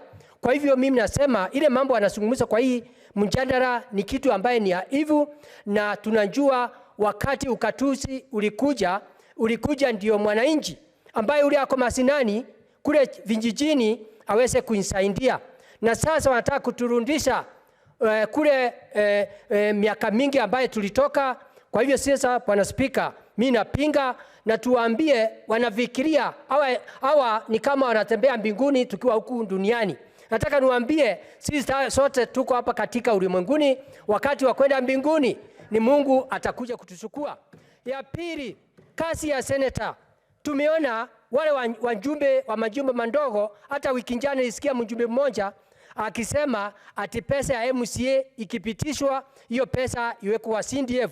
Ni aibu kwa sababu hata kwa heshima hawana heshima ya MCAs. Kwa hiyo Bwana Spika, nasema wajumbe wa parliament wako na aibu na hatuna anja na kazi zao, wasisikirie sisi umbaya. Ni ile kitu inatuunganisha. Sijui ni kwa sababu msara ni kitu kimoja, lakini nataka niwaambie kutoka leo majimbo 47 ile inaongozwa na senators na wale wengine ambaye wamekuwa appointed 20, tuko masenata 67. Kazi yetu ni kuangalia vile magavana wanafanya kazi, na tumeona wanafanya kazi ile inafaa, na ndio ukiangalia wiki jana tumesema majimbo letu makubwa counties government ipatiwe pesa bilioni 415, ndio ukatuzi ule ulifanya kupandilishwe mambo ya majimbo, ndio watu wafanyiwe kazi ya kutosha, kwa sababu kule vijijini magavana wako na kazi nyingi, na ndio tunawatetea waongezewe pesa. Wako na kazi ya kilimo, mambo ya hospitali, mambo mingi inatakikana kule, hata maji ya kulima na mambo ile ingine. Ndio mfanyikazi na ule mtu mwingine ako vijijini aweze kunisaidia, kwa sababu ndio analipa ile usuru. Kwa hivyo ni kitu kubwa sana ya aibu ya MP kuwa wanaingilia sisi na hatuna anja na pesa zao na tuwaingilie. Na wale watu walitengeneza katiba ya kusema maseneta wawe ni nyumba ya juu. Walikuwa na akili ya kutosha, kwa sababu Bwana Spika, ndio kwa sababu alikuwa anaangalia mwananchi amenyeshwa namna gani. Kwa hivyo ndio ukatuzi ukakuja, na ndio tunaona sisi tunafanya kazi ile nafaa. Na pia ule mwenye alitengeneza katiba ndio uliona alitunyima pesa hata ya project yoyote ndio tuweze kuangalia kazi kule vijijini. Bwana Spika, hao wajumbe wamesoea vibaya sana, kwa sababu ukienda kaunti zingine unakuta hata wakati kuko na umati, either ni wa president ama ni wa governor ama ni umati wa aina gani, unakuta wale heshimiwa wakipatiwa masaa ya kuongea wanaongea masaa yote. Alafu ikifika wakati wa senator kuongea unakuta hata deputy wa governor unakuta hata akupatie heshima. Na ingeomba Kenya mzima kule tuweze kuona vile tutavusiriwe mambo ambaye vile senator anafaa awe ako kiwango gani. Kwa kulingana katiba, kutoka kwa MP tunaenda kwa women rep na tunaenda kwa governor, alafu na governor mwenyewe aweze kuita deputy wake. Kwa hivyo maseneta wanadharuriwa, lakini wanatudharau, lakini kazi tumefanya ya kutosha ya kuangalia governor anafanya kazi gani. Kwa hivyo ningeomba pia wakituingilia hivyo, ningeomba wakati mwingine sisi tupitishe sheria kama tunafanya tunaangalia pesa ya county inafanya kazi na namna gani, hata sisi tutatengeneza katiba ile pesa ya CDF tuwe tukiangalia, kwa sababu anajipia kivua, kwa sababu hakuna mtu ako na uwezo wa kuangalia pesa ya CDF inafanya kazi namna gani. Kwa hivyo Bwana Spika, nasema ni aibu kubwa sana ya our MPs, wanatudharau, lakini wanataka wajue sisi ni nyumba ya juu na sisi ni nyumba ya juu na our MPs ni nyumba ya chini. Kwa hivyo Bwana Spika, ningeomba turudi kwa constitution tena ndio tujue vile iko kutoka kwa MP kwenda kwa women rep na kwenda kwa senator alafu kwenda kwa governor. Kwa hivyo Bwana Spika, nataka nikuambie hata kuna watu waesi kuongea kwa hii Senate vile tumenyanyashwa na wa MPs na pia na deputy. Na ndio unaona hata tumepitisha vile tutakuwa tunafanya, kwa sababu upande wa governor, upande wa senator na upande wa MP ni kama shule ya msingi na shule ya sekondari. Sijaona mtu ametoka shule ya msingi akienda ya sekondari tusikie huyo mtoto ametoka shule ya sekondari arudi shule ya chini. Kwa hivyo nataka kuambia MPs wale wako na chuki na wale wako na kiburi, sio sisi tuambie waende kiti ya MP, wakitaka kiti wangoje miaka 5 ikuje ndio waweze kusimama kiti ya senator. Kwa hivyo nataka kusema kutoka siku ya leo katika Kenya mzima MP wote 349 wanjue senator, tuko senator 66 na county 47, na tuko na uwezo wa kuangalia pesa ya county government vile governors wanafanya kazi. Kwa hivyo nataka niambie MP, singeona ni vizuri ati unasema pesa ya governor inakuliwa, kwani wewe ni senator. Kwa hivyo Bwana Speaker, mimi naunga mkono, mimi napinga mara 100 mara 200 kwa hii kikaratasi, kwa hii mjadala, kwa sababu ni kitu iko na hivyo katika Kenya yetu, na ninataka kusema hakuna mtu mkubwa kama senator, ni senator mkubwa kuliko MP. Alafu kutoka kwa senator ni kuwa kwa governor. Asante Bwana Speaker, napinga mara 100. Ni mimi senator wa Embu County, daktari ambaye ni deputy party leader in Kenya Kwanza. Asante Bwana Speaker.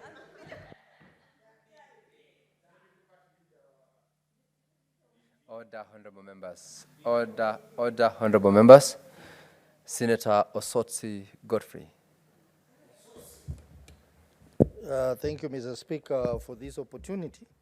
Mr. Speaker, I am even surprised why we are debating this bill, because this bill is a bill that is unconstitutional in almost every clause that I've gone through, Mr. Speaker.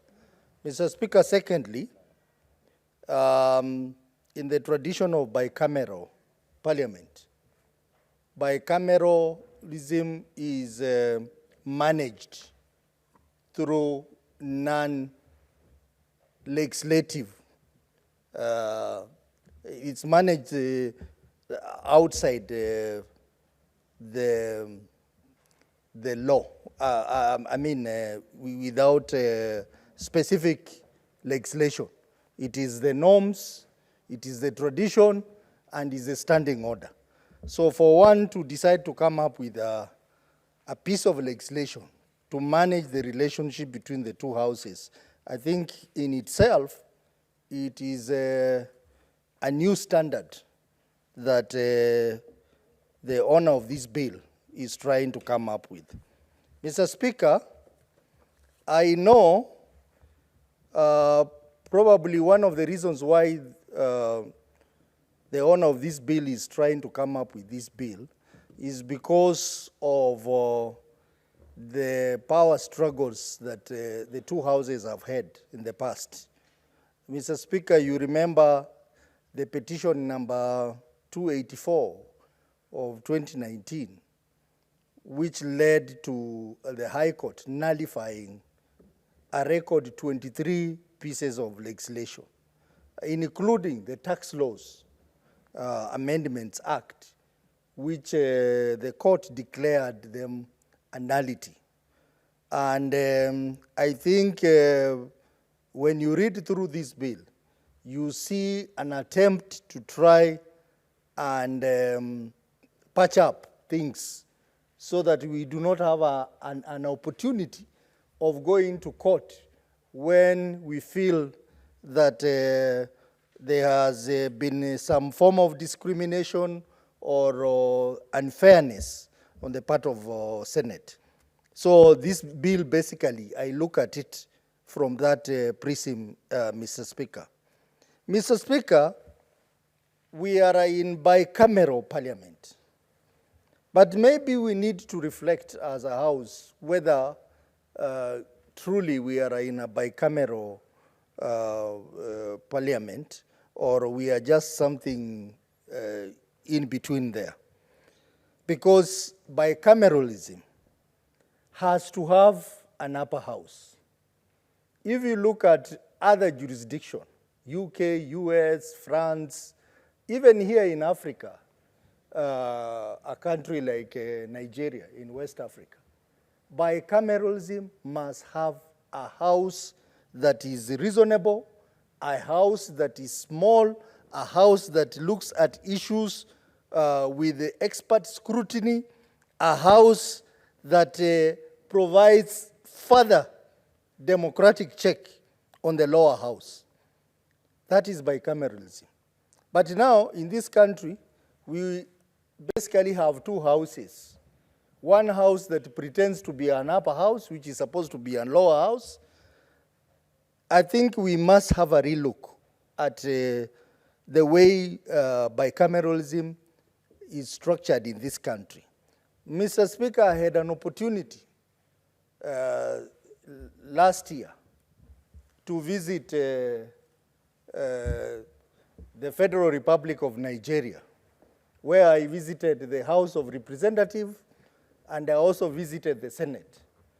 And when you visit the two houses in that country, even before someone tells you that this is a lower house and this is an upper house, you see for yourself. You see for yourself how the Senate of the Federal Republic of Nigeria is strong and effective. And you remember that is the House. Recently, they rejected the presidential request to send the military to Niger and other countries which had problems. The House acts with some firmness. The House cannot be intimidated. I think the same should happen in Kenya. And I want to thank Senate. We have really tried. In the eyes of the public, we have come out as a more reasonable house, a house that stands with the people, a house that is effective. Unlike our colleagues on the other house, where I served for 5 years, which have become a disgrace to this society. Mr. Speaker, it was a shame the way the National Assembly managed the impeachment motion against Cabinet Secretary Linturi. And I think that should be a wake-up call to Kenyans, that we really need Senate to veto the decisions of National Assembly. Because at this rate, we are not going to have a parliament in this country. I was so disappointed, Mr. Speaker, that when the finance bill 2023 was passed by that house, the members of parliament, National Assembly were cheering like school children to pass a bill that was going to punish the people of Kenya. And then a few months later, an MP stands somewhere and says, we passed that bill without reading. That is a reason enough for that house to be vetted, to be vetoed by this Senate.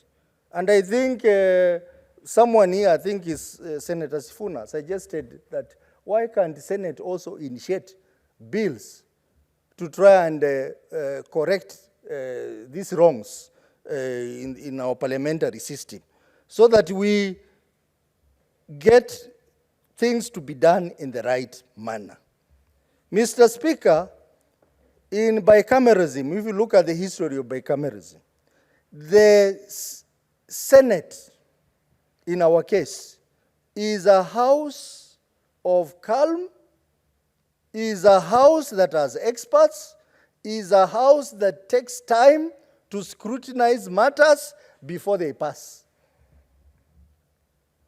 And I think that if this person who came up with this bill really meant well for this country, he should have looked at other jurisdictions where we have bicameralism and understand that our problem is not how we relate with the National Assembly.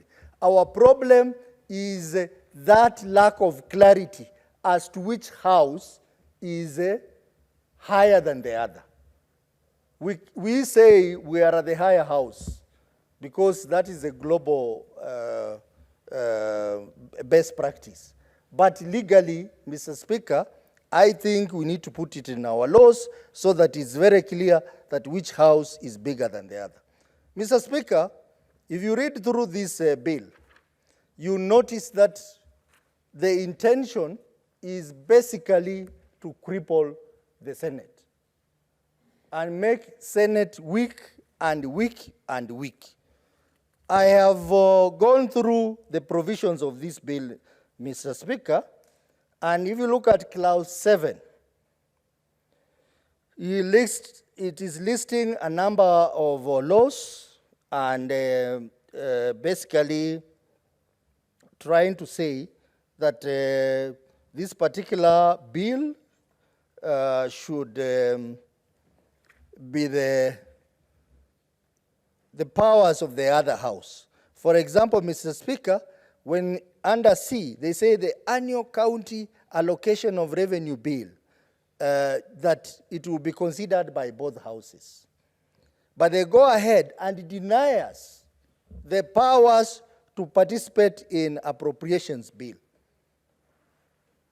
Mr. Speaker, the Constitution is very clear that the houses of parliament should be involved in budget-making process. Why should we be denied an opportunity to participate in appropriations bill, a finance bill?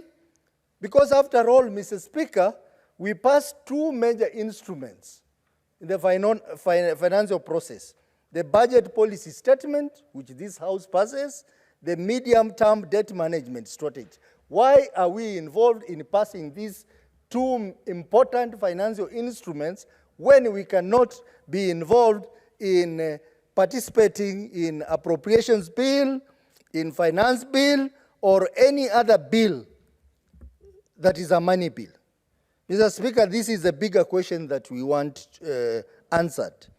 Mr. Speaker, this bill also tries to, under clause number 14, where it says, if one house passes an ordinary bill concerning county government and the second house rejects the bill, it shall be referred for mediation committee. Mr. Speaker, on one hand, they want to make sure that Senate does not handle some bills. On the other hand, they want to curtail the Senate so that if Senate passes any bill that concerns counties, then they can veto it and take it to the mediation committee. That is mischief, Mr. Speaker, which I have noted there. Mr. Speaker, also, when you say that this bill affects counties and the other bill does not affect counties, it doesn't make sense at all. Because we are in the same country, and there is no bill that you can say this bill does not affect counties or this bill affects counties. All bills are the same. They affect counties in one way or another because we are in the same country, Mr. Speaker. So one wanting to legislate to make a decision as to which bill affects counties and which bill does not affect counties should not apply here, Mr. Speaker. Mr. Speaker, I also find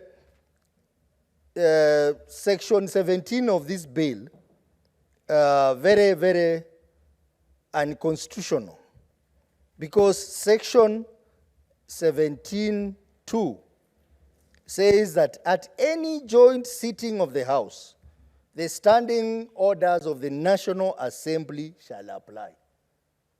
So what do we do with our standing orders in the Senate?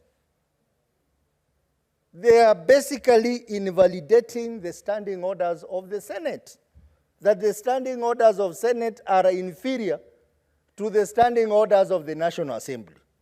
Mr. Speaker, it goes further to say that the speakers of the House of Parliament shall enforce any directions given during a joint sitting in relation to the conduct of a member of Parliament in accordance with the applicable provisions of the National Assembly standing orders. Mr. Speaker, this what this implies is that it elevates the Speaker of the National Assembly to someone even above our own Speaker. That this Speaker of the National Assembly will have the powers to punish a member of the Senate on a matter that has come out before the Joint Committee. So this is unconstitutional, and Mr. Speaker, this should not see the light of the day. Mr. Speaker, public participation. In fact, now, this bill now goes beyond the main objective, which is managing bicameralism. It goes beyond that to introduce public participation, trying to put roadblocks on the public participation. Mr. Speaker, if you read section 19, section 19.3, where it says, a committee of a House of Parliament shall have broad measure of discretion in conducting public participation. What is that, Mr. Speaker? The courts have already ruled on this matter, Mr. Speaker, that public participation should not be cosmetic. Public participation should be done adequately. But this particular section is introducing this clause so that they can, those who like rushing bills through can be able to rush through bills without adequate public participation.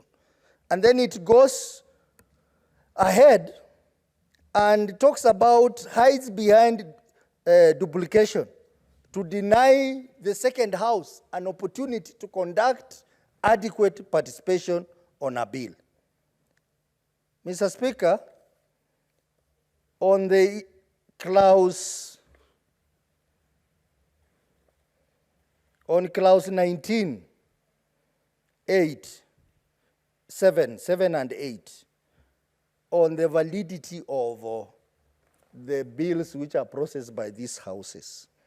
Again, this section is unconstitutional.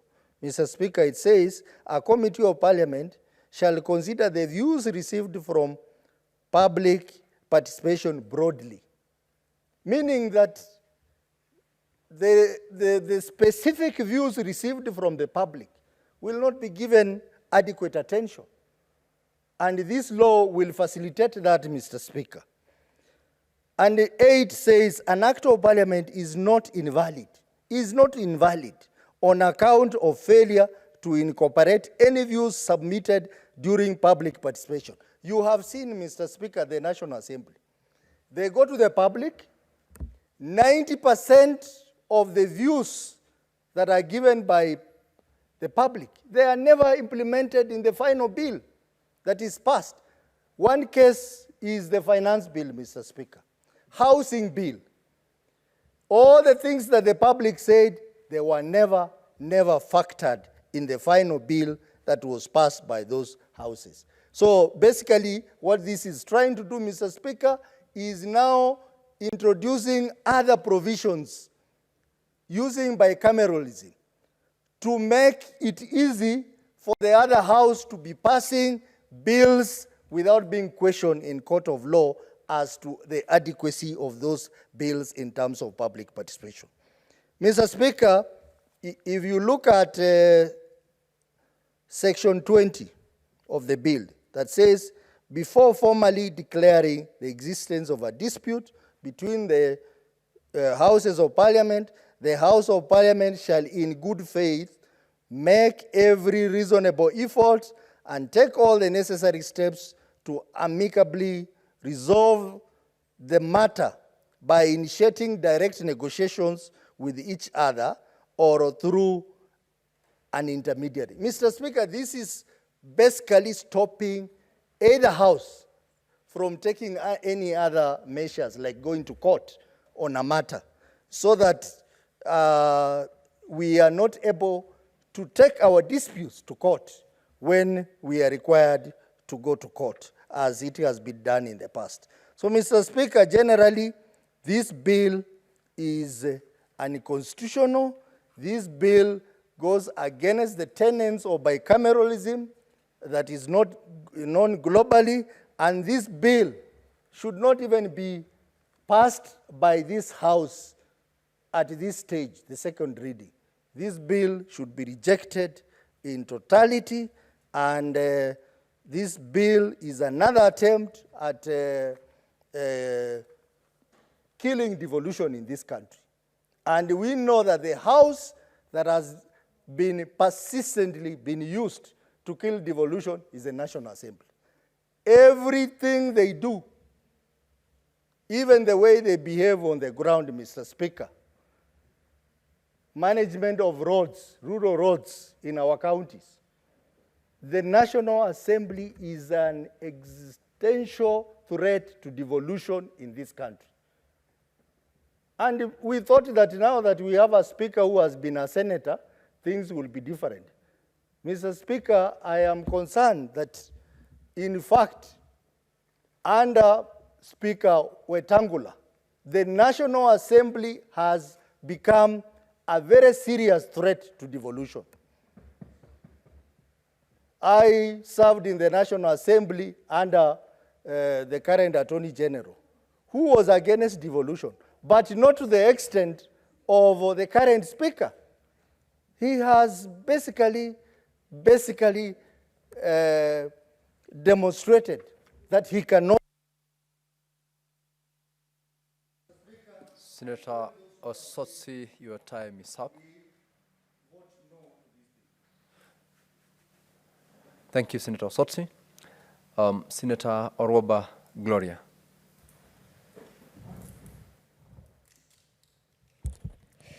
Thank you, Speaker, for this opportunity to stand and weigh in on this bill. Mr. Speaker, I want to take this time also to maybe inform the public of what it takes to even have a bill get to first reading, Mr. Speaker.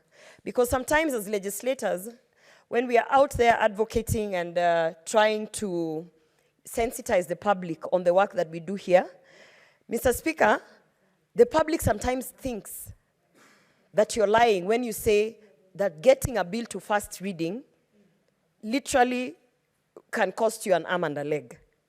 Mr. Speaker, this bill, even as we discuss it, is a further hindrance or highlights the hindrances that we deal with to even legislate small amendments, one-line amendments, which can impact the public in terms of changing their lives, Mr. Speaker. Mr. Speaker, I pride myself in being an amateur politician, Mr. Speaker, because in that sense, I get to learn a lot of things, Mr. Speaker. I get to learn from those who carry themselves as veteran politicians. I get to learn from the electorate. I get to learn from the staff who are here. So I'm proud to say that actually I don't know much about standing orders. I don't know much about, I learn. Every day for me is a learning lesson, Mr. Speaker. And I can tell you, with the 6 bills that I have tabled in the 21 or so months that we have been here, Mr. Speaker, I've learned a lot. Mr. Speaker, first of all, I've learned that in the Senate, you can have a bill that is clearly touching on devolution, that you are passionate about, you draft it, you work with the legal clerks here, they help you on all those things. You get to a place where you have a first draft, you go through the committee stage, you go through publishing, public participation, first reading, second reading. You even get to a point where your fellow senators might want to punish you because they don't like you, so they want to drop your bill. You get past that, Mr. Speaker, only to find out that even after all of that, even if that bill passes here, the National Assembly will squash it, Mr. Speaker. Just to give you statistics of how it looks like right now, Mr. Speaker, because sometimes when we speak, I like to use data. In this 13th Parliament, the Senate has had 94 bills that have been published. out of those 94 bills that have been published, Mr. Speaker, you will find that those that actually went through concurrence are 22. The Senate bills that are undergoing concurrence right now are 22. And from those 22, you'll find that the Senate bills passed and referred to the National Assembly, but have not been concluded at just 18. So if you go through the statistics here, and you compare the bills that the Senate is passing and the bills that the National Assembly is passing and bringing to our House for concurrence, Mr. Speaker, you will see that as a House, we are actually very friendly towards the National Assembly, just from the data that has been put out in terms of the number of bills that the Senate has concurred with the National Assembly and has gone ahead to pass, Mr. Speaker. But one of the things that we don't highlight enough, Mr. Speaker, is that there are bills that originate from the National Assembly that come to the Senate, and the Senate actually does not give concurrence because certain issues need to be discussed, they touch on devolution, and certain things have to be dealt with at the Senate. Mr. Speaker, but nevertheless, those bills are still passed in the National Assembly, concluded, and to anyone's shock out there, even without the Senate concurring and agreeing to those bills are passed, and the National Assembly quickly takes those bills to the President to assent into law, Mr. Speaker. An example of that is the Land Laws Amendment Bill, National Assembly Bill number 65 of 2023 of the Majority Leader. That bill, Mr. Speaker, actually did not get concurrence from the Senate. The Senate wanted to participate in certain issues, but Mr. Speaker, without our participation, without the upper house actually engaging in that bill was signed into law. Mr. Speaker, another example is that Statute Law Miscellaneous Amendment number 2, National Assembly Bill number 68, 2023, again by the Majority Leader, Mr. Speaker. That bill was assented into law without the participation and concurrence of the Senate, Mr. Speaker, the Senate being the upper house. Mr. Speaker, I find it very difficult to understand how then a proposed bill from the National Assembly by a National Assembly legislator can even be brought to this House to try and correct the wrongdoings that actually the National Assembly is participating in, Mr. Speaker. Because in this same data, there are no bills that have come from the Senate that have not sought concurrence in the National Assembly that have been assented to law, Mr. Speaker. The bad behavior is coming from the National Assembly. Mr. Speaker, in the last parliament, 73 acts which had already been signed into law by the President were repealed, Mr. Speaker, because someone went to court and literally took the court through the process of a bill passing into law. And it meant that there should be concurrence from the upper house, from the Senate. 73 acts were repealed by the courts because they did not go through that procedure. They did not come to Senate, Mr. Speaker. The National Assembly was then asked to go and sit down with the Senate and regularize those 73 acts. Mr. Speaker, in their usual manner, the National Assembly, they did not want to come and sit with the upper house to regularize and follow the procedure to have those acts actually properly passed into law. Instead, they went back to court. They went to the Supreme Court, Mr. Speaker. When they went to the Supreme Court, they went to basically appeal and argue that these 73 acts should remain as law, Mr. Speaker, because they simply did not want to sit with the upper house. At that point, Mr. Speaker, because the President had already signed those 73 acts into law, it was an embarrassment to even the Republic of Kenya, showing how disorganized we are as a parliament. So, in an aim to actually save face, the Supreme Court again gave a timeline and said that the upper house and the lower house, the National Assembly, should sit down and fix what needs to be fixed. Mr. Speaker, to date, nothing has happened. So that should tell you, first of all, Mr. Speaker, that Senate, we are not the aggressors. We are not the people who are going out of our way to do the wrong things, Mr. Speaker. As a matter of fact, Mr. Speaker, as I stand today, I will give you an example of what happens, and I'm glad that I get this opportunity. Of my 6 bills, one of the bills that I have is the whistleblower protection bill, Mr. Speaker, which I inherited from a previous senator who had been pushing this whistleblower protection bill through the jailer committee. So the bill had been drafted, we fine-tuned it into what is currently happening in the country. Mr. Speaker, I proposed it. I went through a caucus as well that I sit in, the APNAC caucus, Mr. Speaker. I brought it here. The JLAC committee passed it and said, you know, this bill is proper. It should now go ahead into the procedure, Mr. Speaker.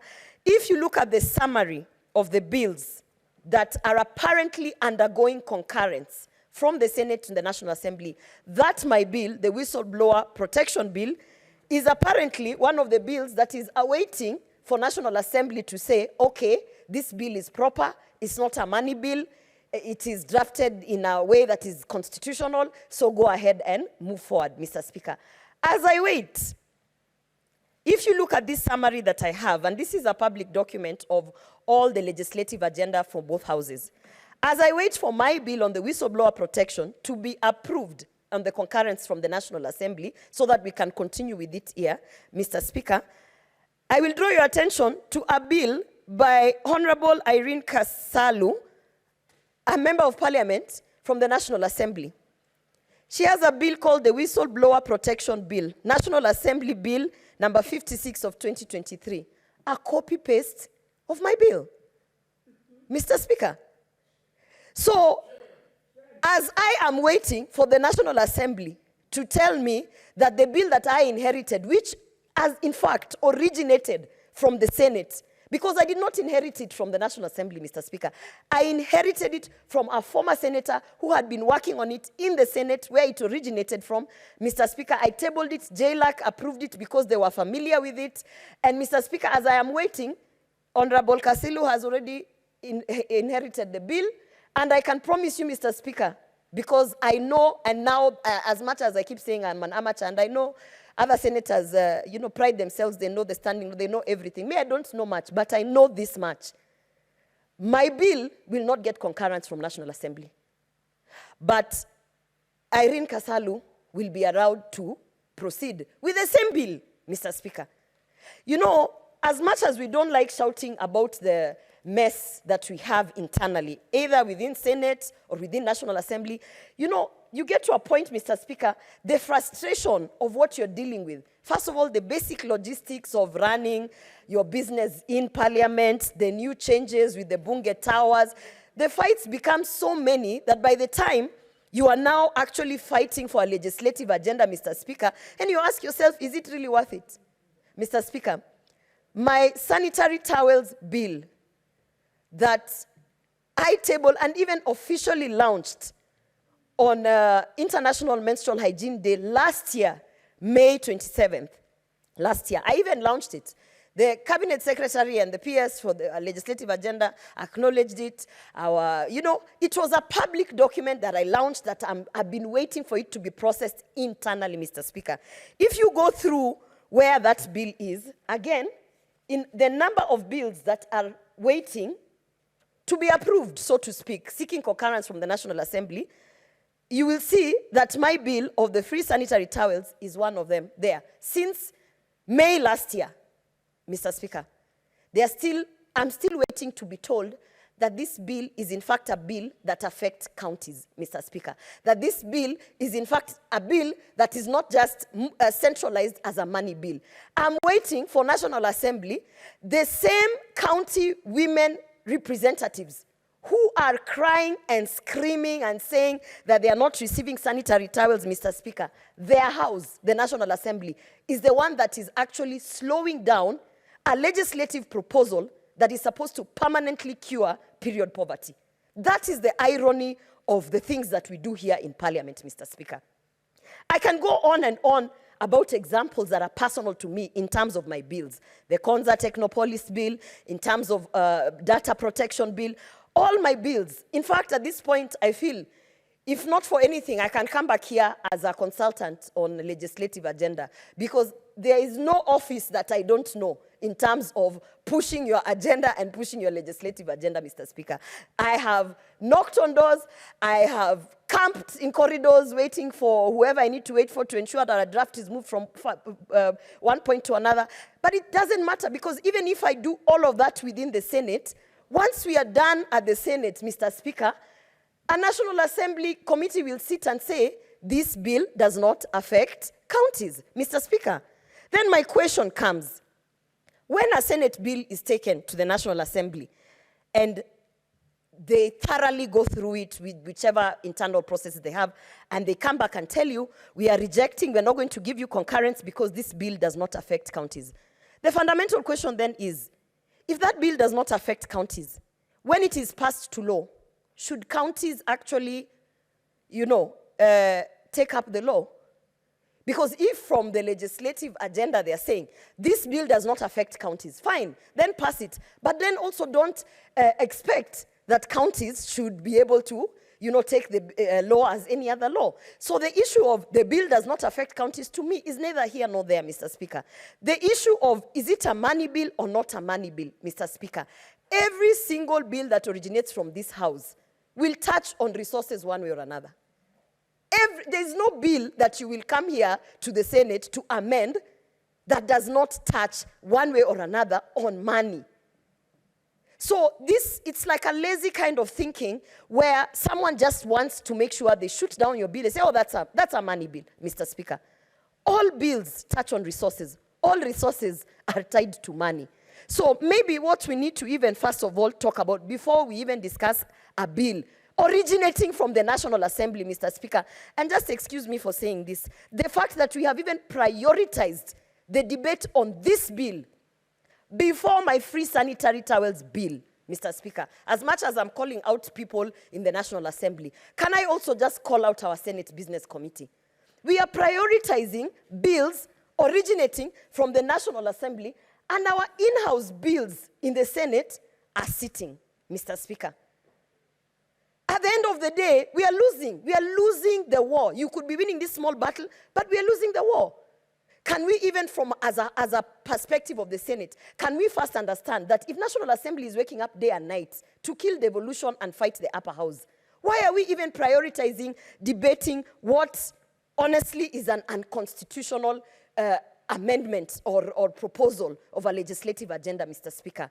I have to say that we have allowed, and when I say we, the veteran politicians have allowed for a long time for many things to go wrong.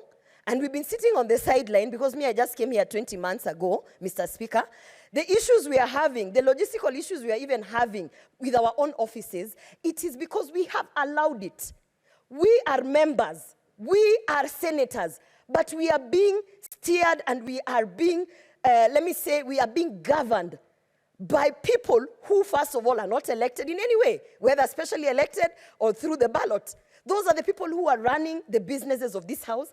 And I don't know how better way to say it, but I'll say, Mr. Speaker, before we start pointing fingers, let us clean up our own house, starting with whether we really need the joint services or whether we are, governed by our own commissioners. We have a lot of in-house problems that we need to deal with before we start debating a bill that has originated from National Assembly. In itself, it is a paradox. I want to oppose this bill, and I want to strongly suggest to the Senate Business Committee, you continue to insult us by prioritizing the bills from National Assembly. Thank you, Mr. Speaker. Senator Mwenye Haji Mohamed Faki. Asante Bwana Spika kwa kunipa fursa hii kuchangia mswada wa sheria ya nyumba za bunge. Mheshimiwa Spika, naona kiongozi wangu naibu wa kiongozi wangu ana ghadhabu kidogo, nataka nichukue dakika chache.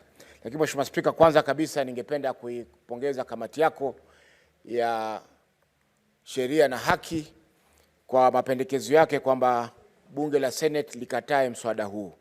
Mheshimiwa Spika, najua kwamba katika kamati yako kuna maseneta wenye tajiriba kubwa, mawakili ambao wameweza kusoma na kushauri bunge hili kwamba mswada huu hauna wema kwa bunge la Senate. Mheshimiwa Spika, ningependa kuchangia mambo matatu ili nimpe nafasi Seneta Wambua kabla ya bunge kusimama aweze kuchangia mswada huu. Kwanza kabisa, Mheshimiwa Spika, mswada huu ulichapishwa kinyume na kifungu cha 113 cha katiba yetu, kwamba haukupelekwa mswada huu kabla ya kuchapishwa, haukupelekwa kwa Speaker wa Senate ili kuidhinisha kama anakubali kuwa mswada hauathiri county.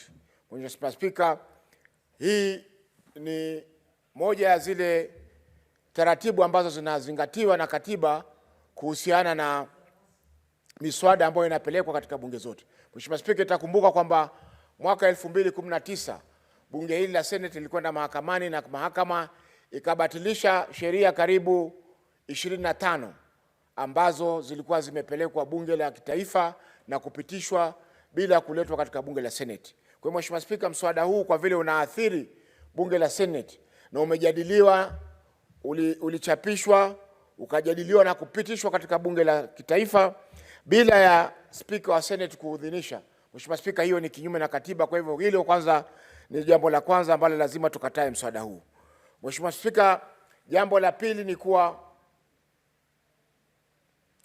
mswada huu unakiuka katiba. Na Mheshimiwa Spika, ziko hukumu za mahakama nyingi ambazo zinasema kwamba sheria ambayo itapitishwa na bunge bila ya kupelekwa ama bila ya kupitishwa kwa Speaker wa Senate, sheria hiyo imekuwa ni kinyume na sheria, kwa hivyo ni batili. Kwa hiyo Mheshimiwa Spika, hukumu zote hizo zinazingatia kwamba lazima ushauri upatikane kutoka kwa bunge la Senate kama mswada unaathiri county au la. Mheshimiwa Spika, jambo la tatu ni kwamba kuhusiana na swala la uhusishaji umma, yani public participation kwa Kiingereza. Mheshimiwa Spika, bunge la Senate wakati linaangalia miswada ambayo itakuwa imeletwa katika bunge hili kutoka kwa bunge la kitaifa, pendekezo katika sheria hii ni kwamba haifai kurejelea masuala ya uhusishaji umma. Mheshimiwa Spika, uhusishaji umma katika Senate unaangalia zaidi masuala ya ugatuzi. Tumeona kwamba kuna mambo mengi ambayo bunge la kitaifa huyaangalia, lakini sio masuala ambayo yanahusiana na ugatuzi. Mheshimiwa Spika, majuzi tuliangalia katika kamati ya delegated legislation, tuliangalia masuala ya kanuni za uhamiaji, yani refugee regulations. Mheshimiwa Spika, japokuwa sheria ile ilikuwa kanuni zile zimepitishwa na bunge la kitaifa na wakasema kwamba walikuwa wamefanya uhusishaji umma kwa upana, lakini walikuwa hawakuhusisha umma kwa masala ya kwamba zile gatuzi ambazo zimekuwa zikipokea wakimbizi, kwa mfano gatuzi ya Garissa, gatuzi la Turkana, gatuzi la Mombasa na Busia na kwengineko, hazikuhusishwa katika kuangalia mswada huu. Kwa hivyo Mheshimiwa Spika, ikawa mawazo yaliyotoka pale yalikuwa ni kinyume na yale ambayo alikuwa ameyapata katika bunge la kitaifa. Mheshimiwa Spika, swala hilo pia la uhusishaji umma tulilijadili juzi pia katika kamati hiyo wakati tulipokuwa tunaangalia kanuni mpya za affordable housing. Kwa hiyo Mheshimiwa Spika, swala la uhusishaji umma ni swala la kikatiba, kwa hivyo haliwezi kuondolewa na sheria kama hii ambayo tunaizungumzia. Mheshimiwa Spika, mwisho ni kwamba mahakama ilisema kuwa sheria lazima iletwe au mswada wa sheria lazima upelekwe katika bunge la kitaifa, bunge la Senate kwa uamuzi wa Spika kama sheria hiyo inaathiri county au la.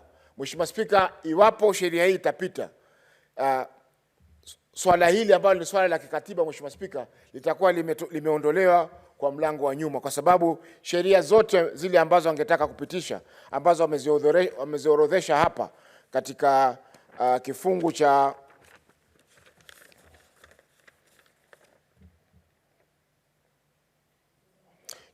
kifungu cha 12 cha sheria hii, Mheshimiwa Spika, ina maana zote hizi zitakuwa hazina faida yoyote kwa Seneti. Kwa hiyo Mheshimiwa Spika, tunapinga sheria hii na kwamba sheria hii, Mheshimiwa Spika, ilikuwa lazima kwanza mabunge yote mawili yatoe wawakilishi wakakae chini waangalie ni mambo gani ambayo wataweza kuyaweka kwa mswada huu ili mswada uwe unaweza kukubalika katika bunge zote mbili. Mheshimiwa Spika, hatuwezi kutunga sheria ya kusimamia bunge la Senate wakati maseneta hawajahusishwa na utungaji wa sheria ile.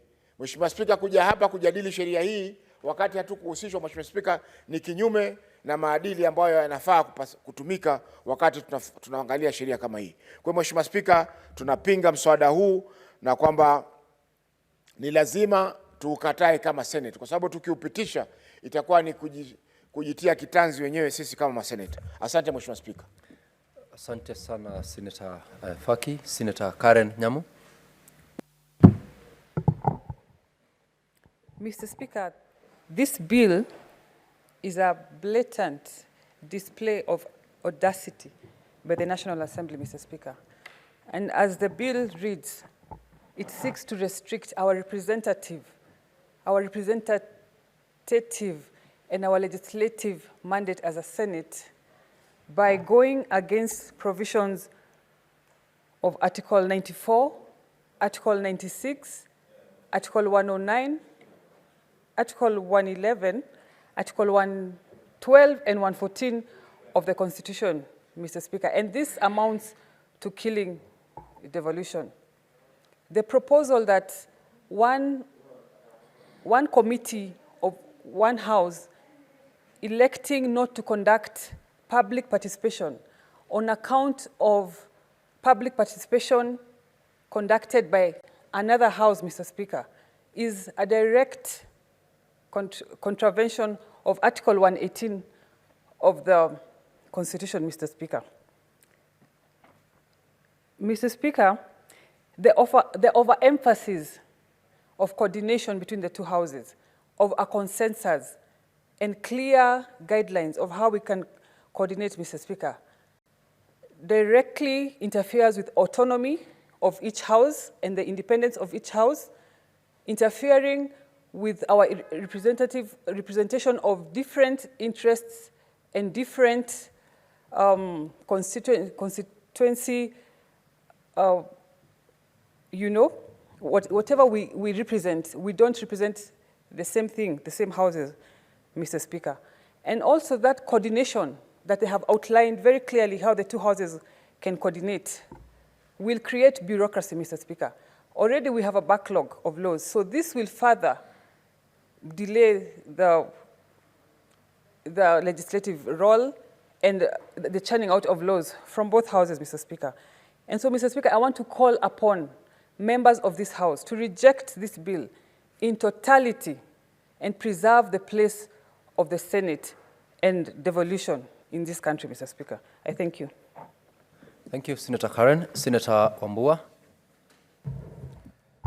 Thank you, Mr. Speaker. Mr. Speaker, I want to thank Senator Karen and Senator Faki for yielding their time to enable me make a contribution to this bill. I'll also yield my time to Senator Tobiko to see if she can also make a contribution. Mr. Speaker, from the onset, let it go on record that I stand in complete opposition to the Houses of Parliament, the Bicameral Relations Bill 2023. For the following reasons, Mr. Speaker. Mr. Speaker, to begin with, this is a bill conceived and drafted in utmost bad faith. In utmost bad faith, Mr. Speaker, because if indeed the drafters of this bill or the promoters of this bill wanted a smooth operation of the both houses of Parliament, then naturally the Senate should have been part and parcel of the thinking around this bill. To the extent that, the Speaker, a bill has landed to us from the National Assembly purporting to smoothen the operations between the two houses of Parliament, that to me speaks to utmost bad faith. The Speaker, in the 13th Parliament, devolution has come under attack so intensely than at any other time in the history of devolved units in this country. I say this, Mr. Speaker, because just the other day, we were here debating the Division of Revenue Bill.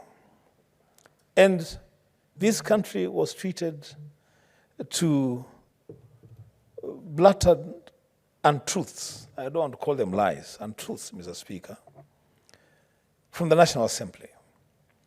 That our whole chairman of a committee would want to tell this country, the world, to believe that the revenue allocation, the equitable share to counties in the 2023-2024 financial year was at 374 billion Kenya shillings, where we all know that we passed 385 billion Kenya shillings, making it the baseline for decision on how much to allocate in the 2024-2025 financial year. The Speaker, secondly, this bill is drafted in utmost bad faith because it purports to give a roadmap on how both houses of parliament should operate. Mr. Speaker, I will take a minute to educate the drafters of this bill, the promoters of the bill, on the provisions of Chapter 8 of the Constitution. Mr. Speaker, Chapter 8 of the Constitution on legislature is very clear on the roles, the functions of Parliament, and the Senate is established by the same line, the same article in the Constitution that establishes the National Assembly. So the National Assembly cannot purport to lecture anyone, least of all the Senate, on how to conduct our business, on how both houses should conduct their businesses. Mr. Speaker, it is a matter in the public domain that there is some contestation on the interpretation of Article 110(3) of the Constitution. And I find it extremely pretentious of the National Assembly to purport to resolve that matter through a bill which is very partisan, to interpret then what 110 means for both houses of Parliament. Mr. Speaker, I have listened to Senator Gloria Oroba make a presentation.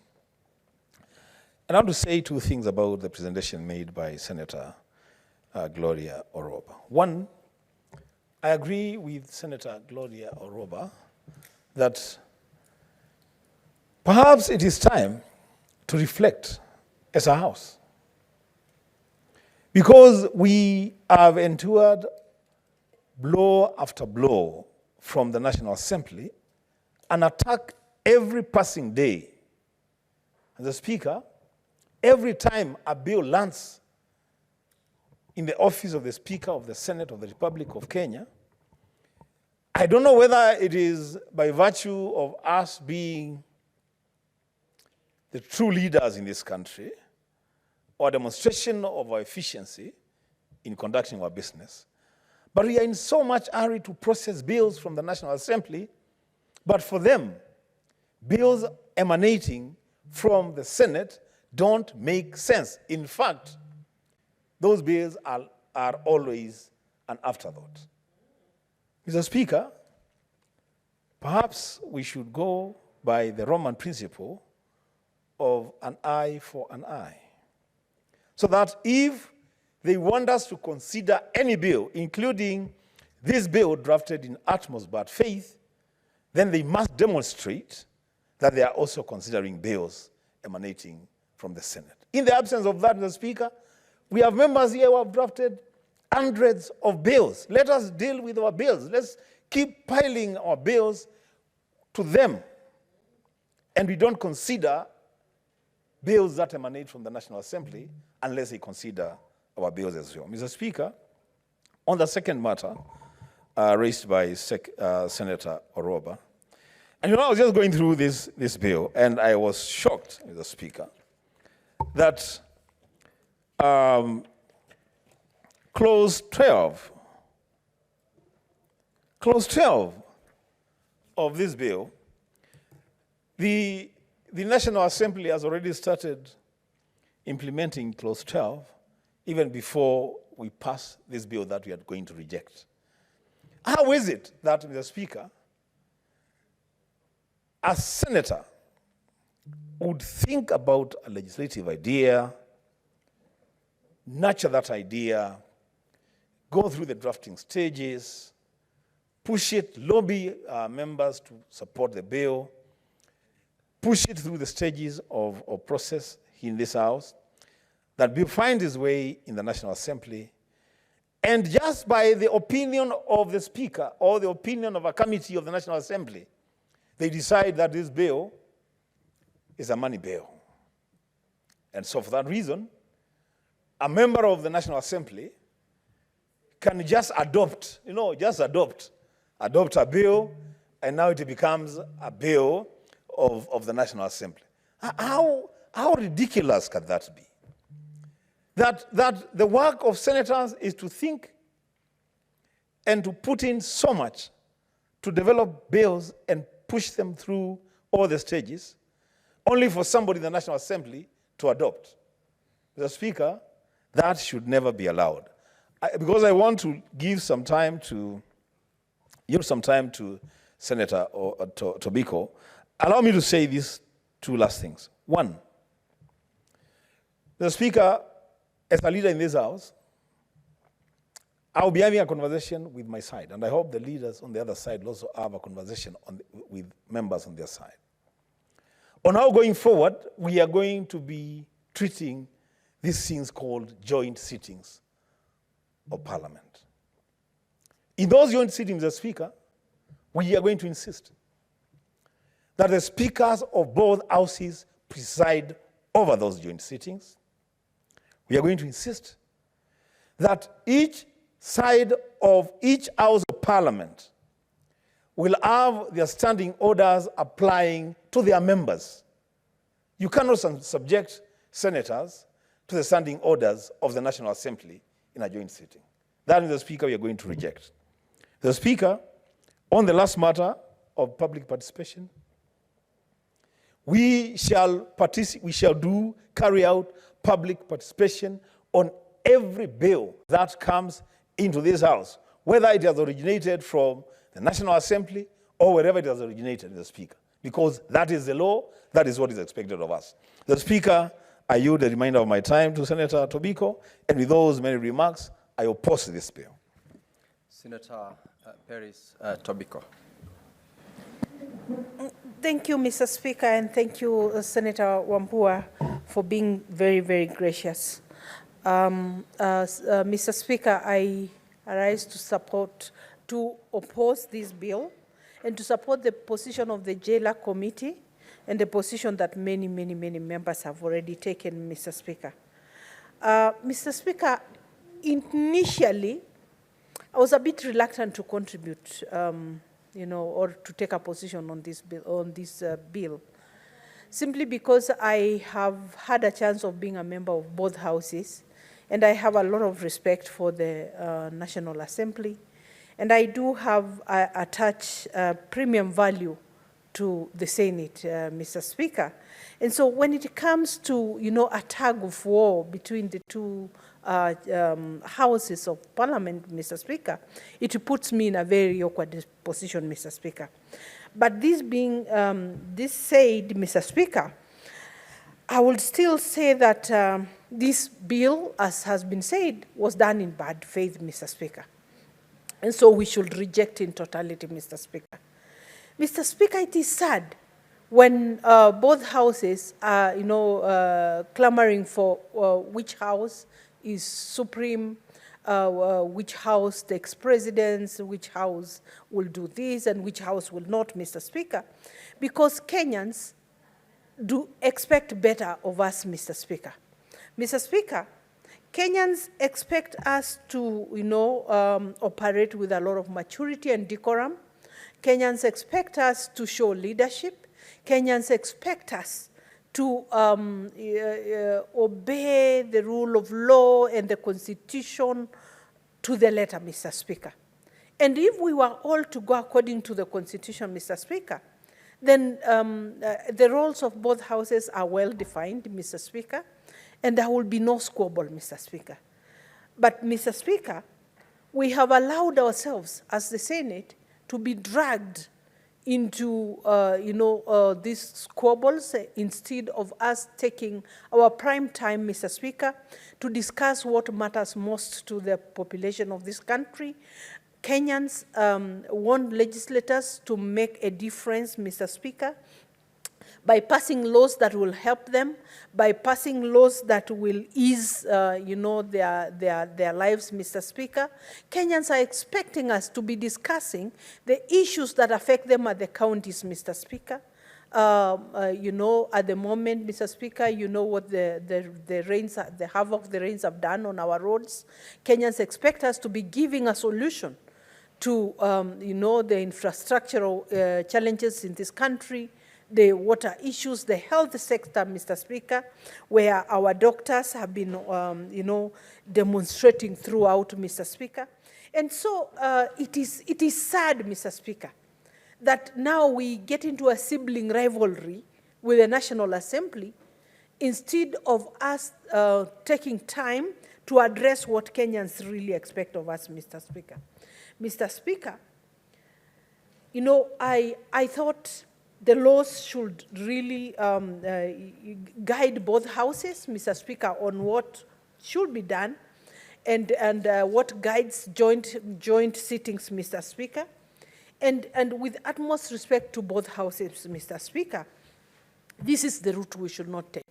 Saying, Mr. Speaker, that, we get into a situation whereby we say, let us now, an eye for an eye, Mr. Speaker, let us revenge, Mr. Speaker. I don't think that is the route to go, Mr. Speaker. I believe this House can rise to the occasion to be the bigger brother, and, Mr. Speaker, to be a well-endowed House with a lot of experience and brains, Mr. Speaker, for us to give a better direction in this country. I thank you, Mr. Speaker. Thank you, Senator Harris, and all members rise. Honorable Senators, it's now 6:30 p.m., time to adjourn the House. The Senate therefore stands adjourned until tomorrow, Wednesday, 22nd of May, 2024, at 9:30 a.m.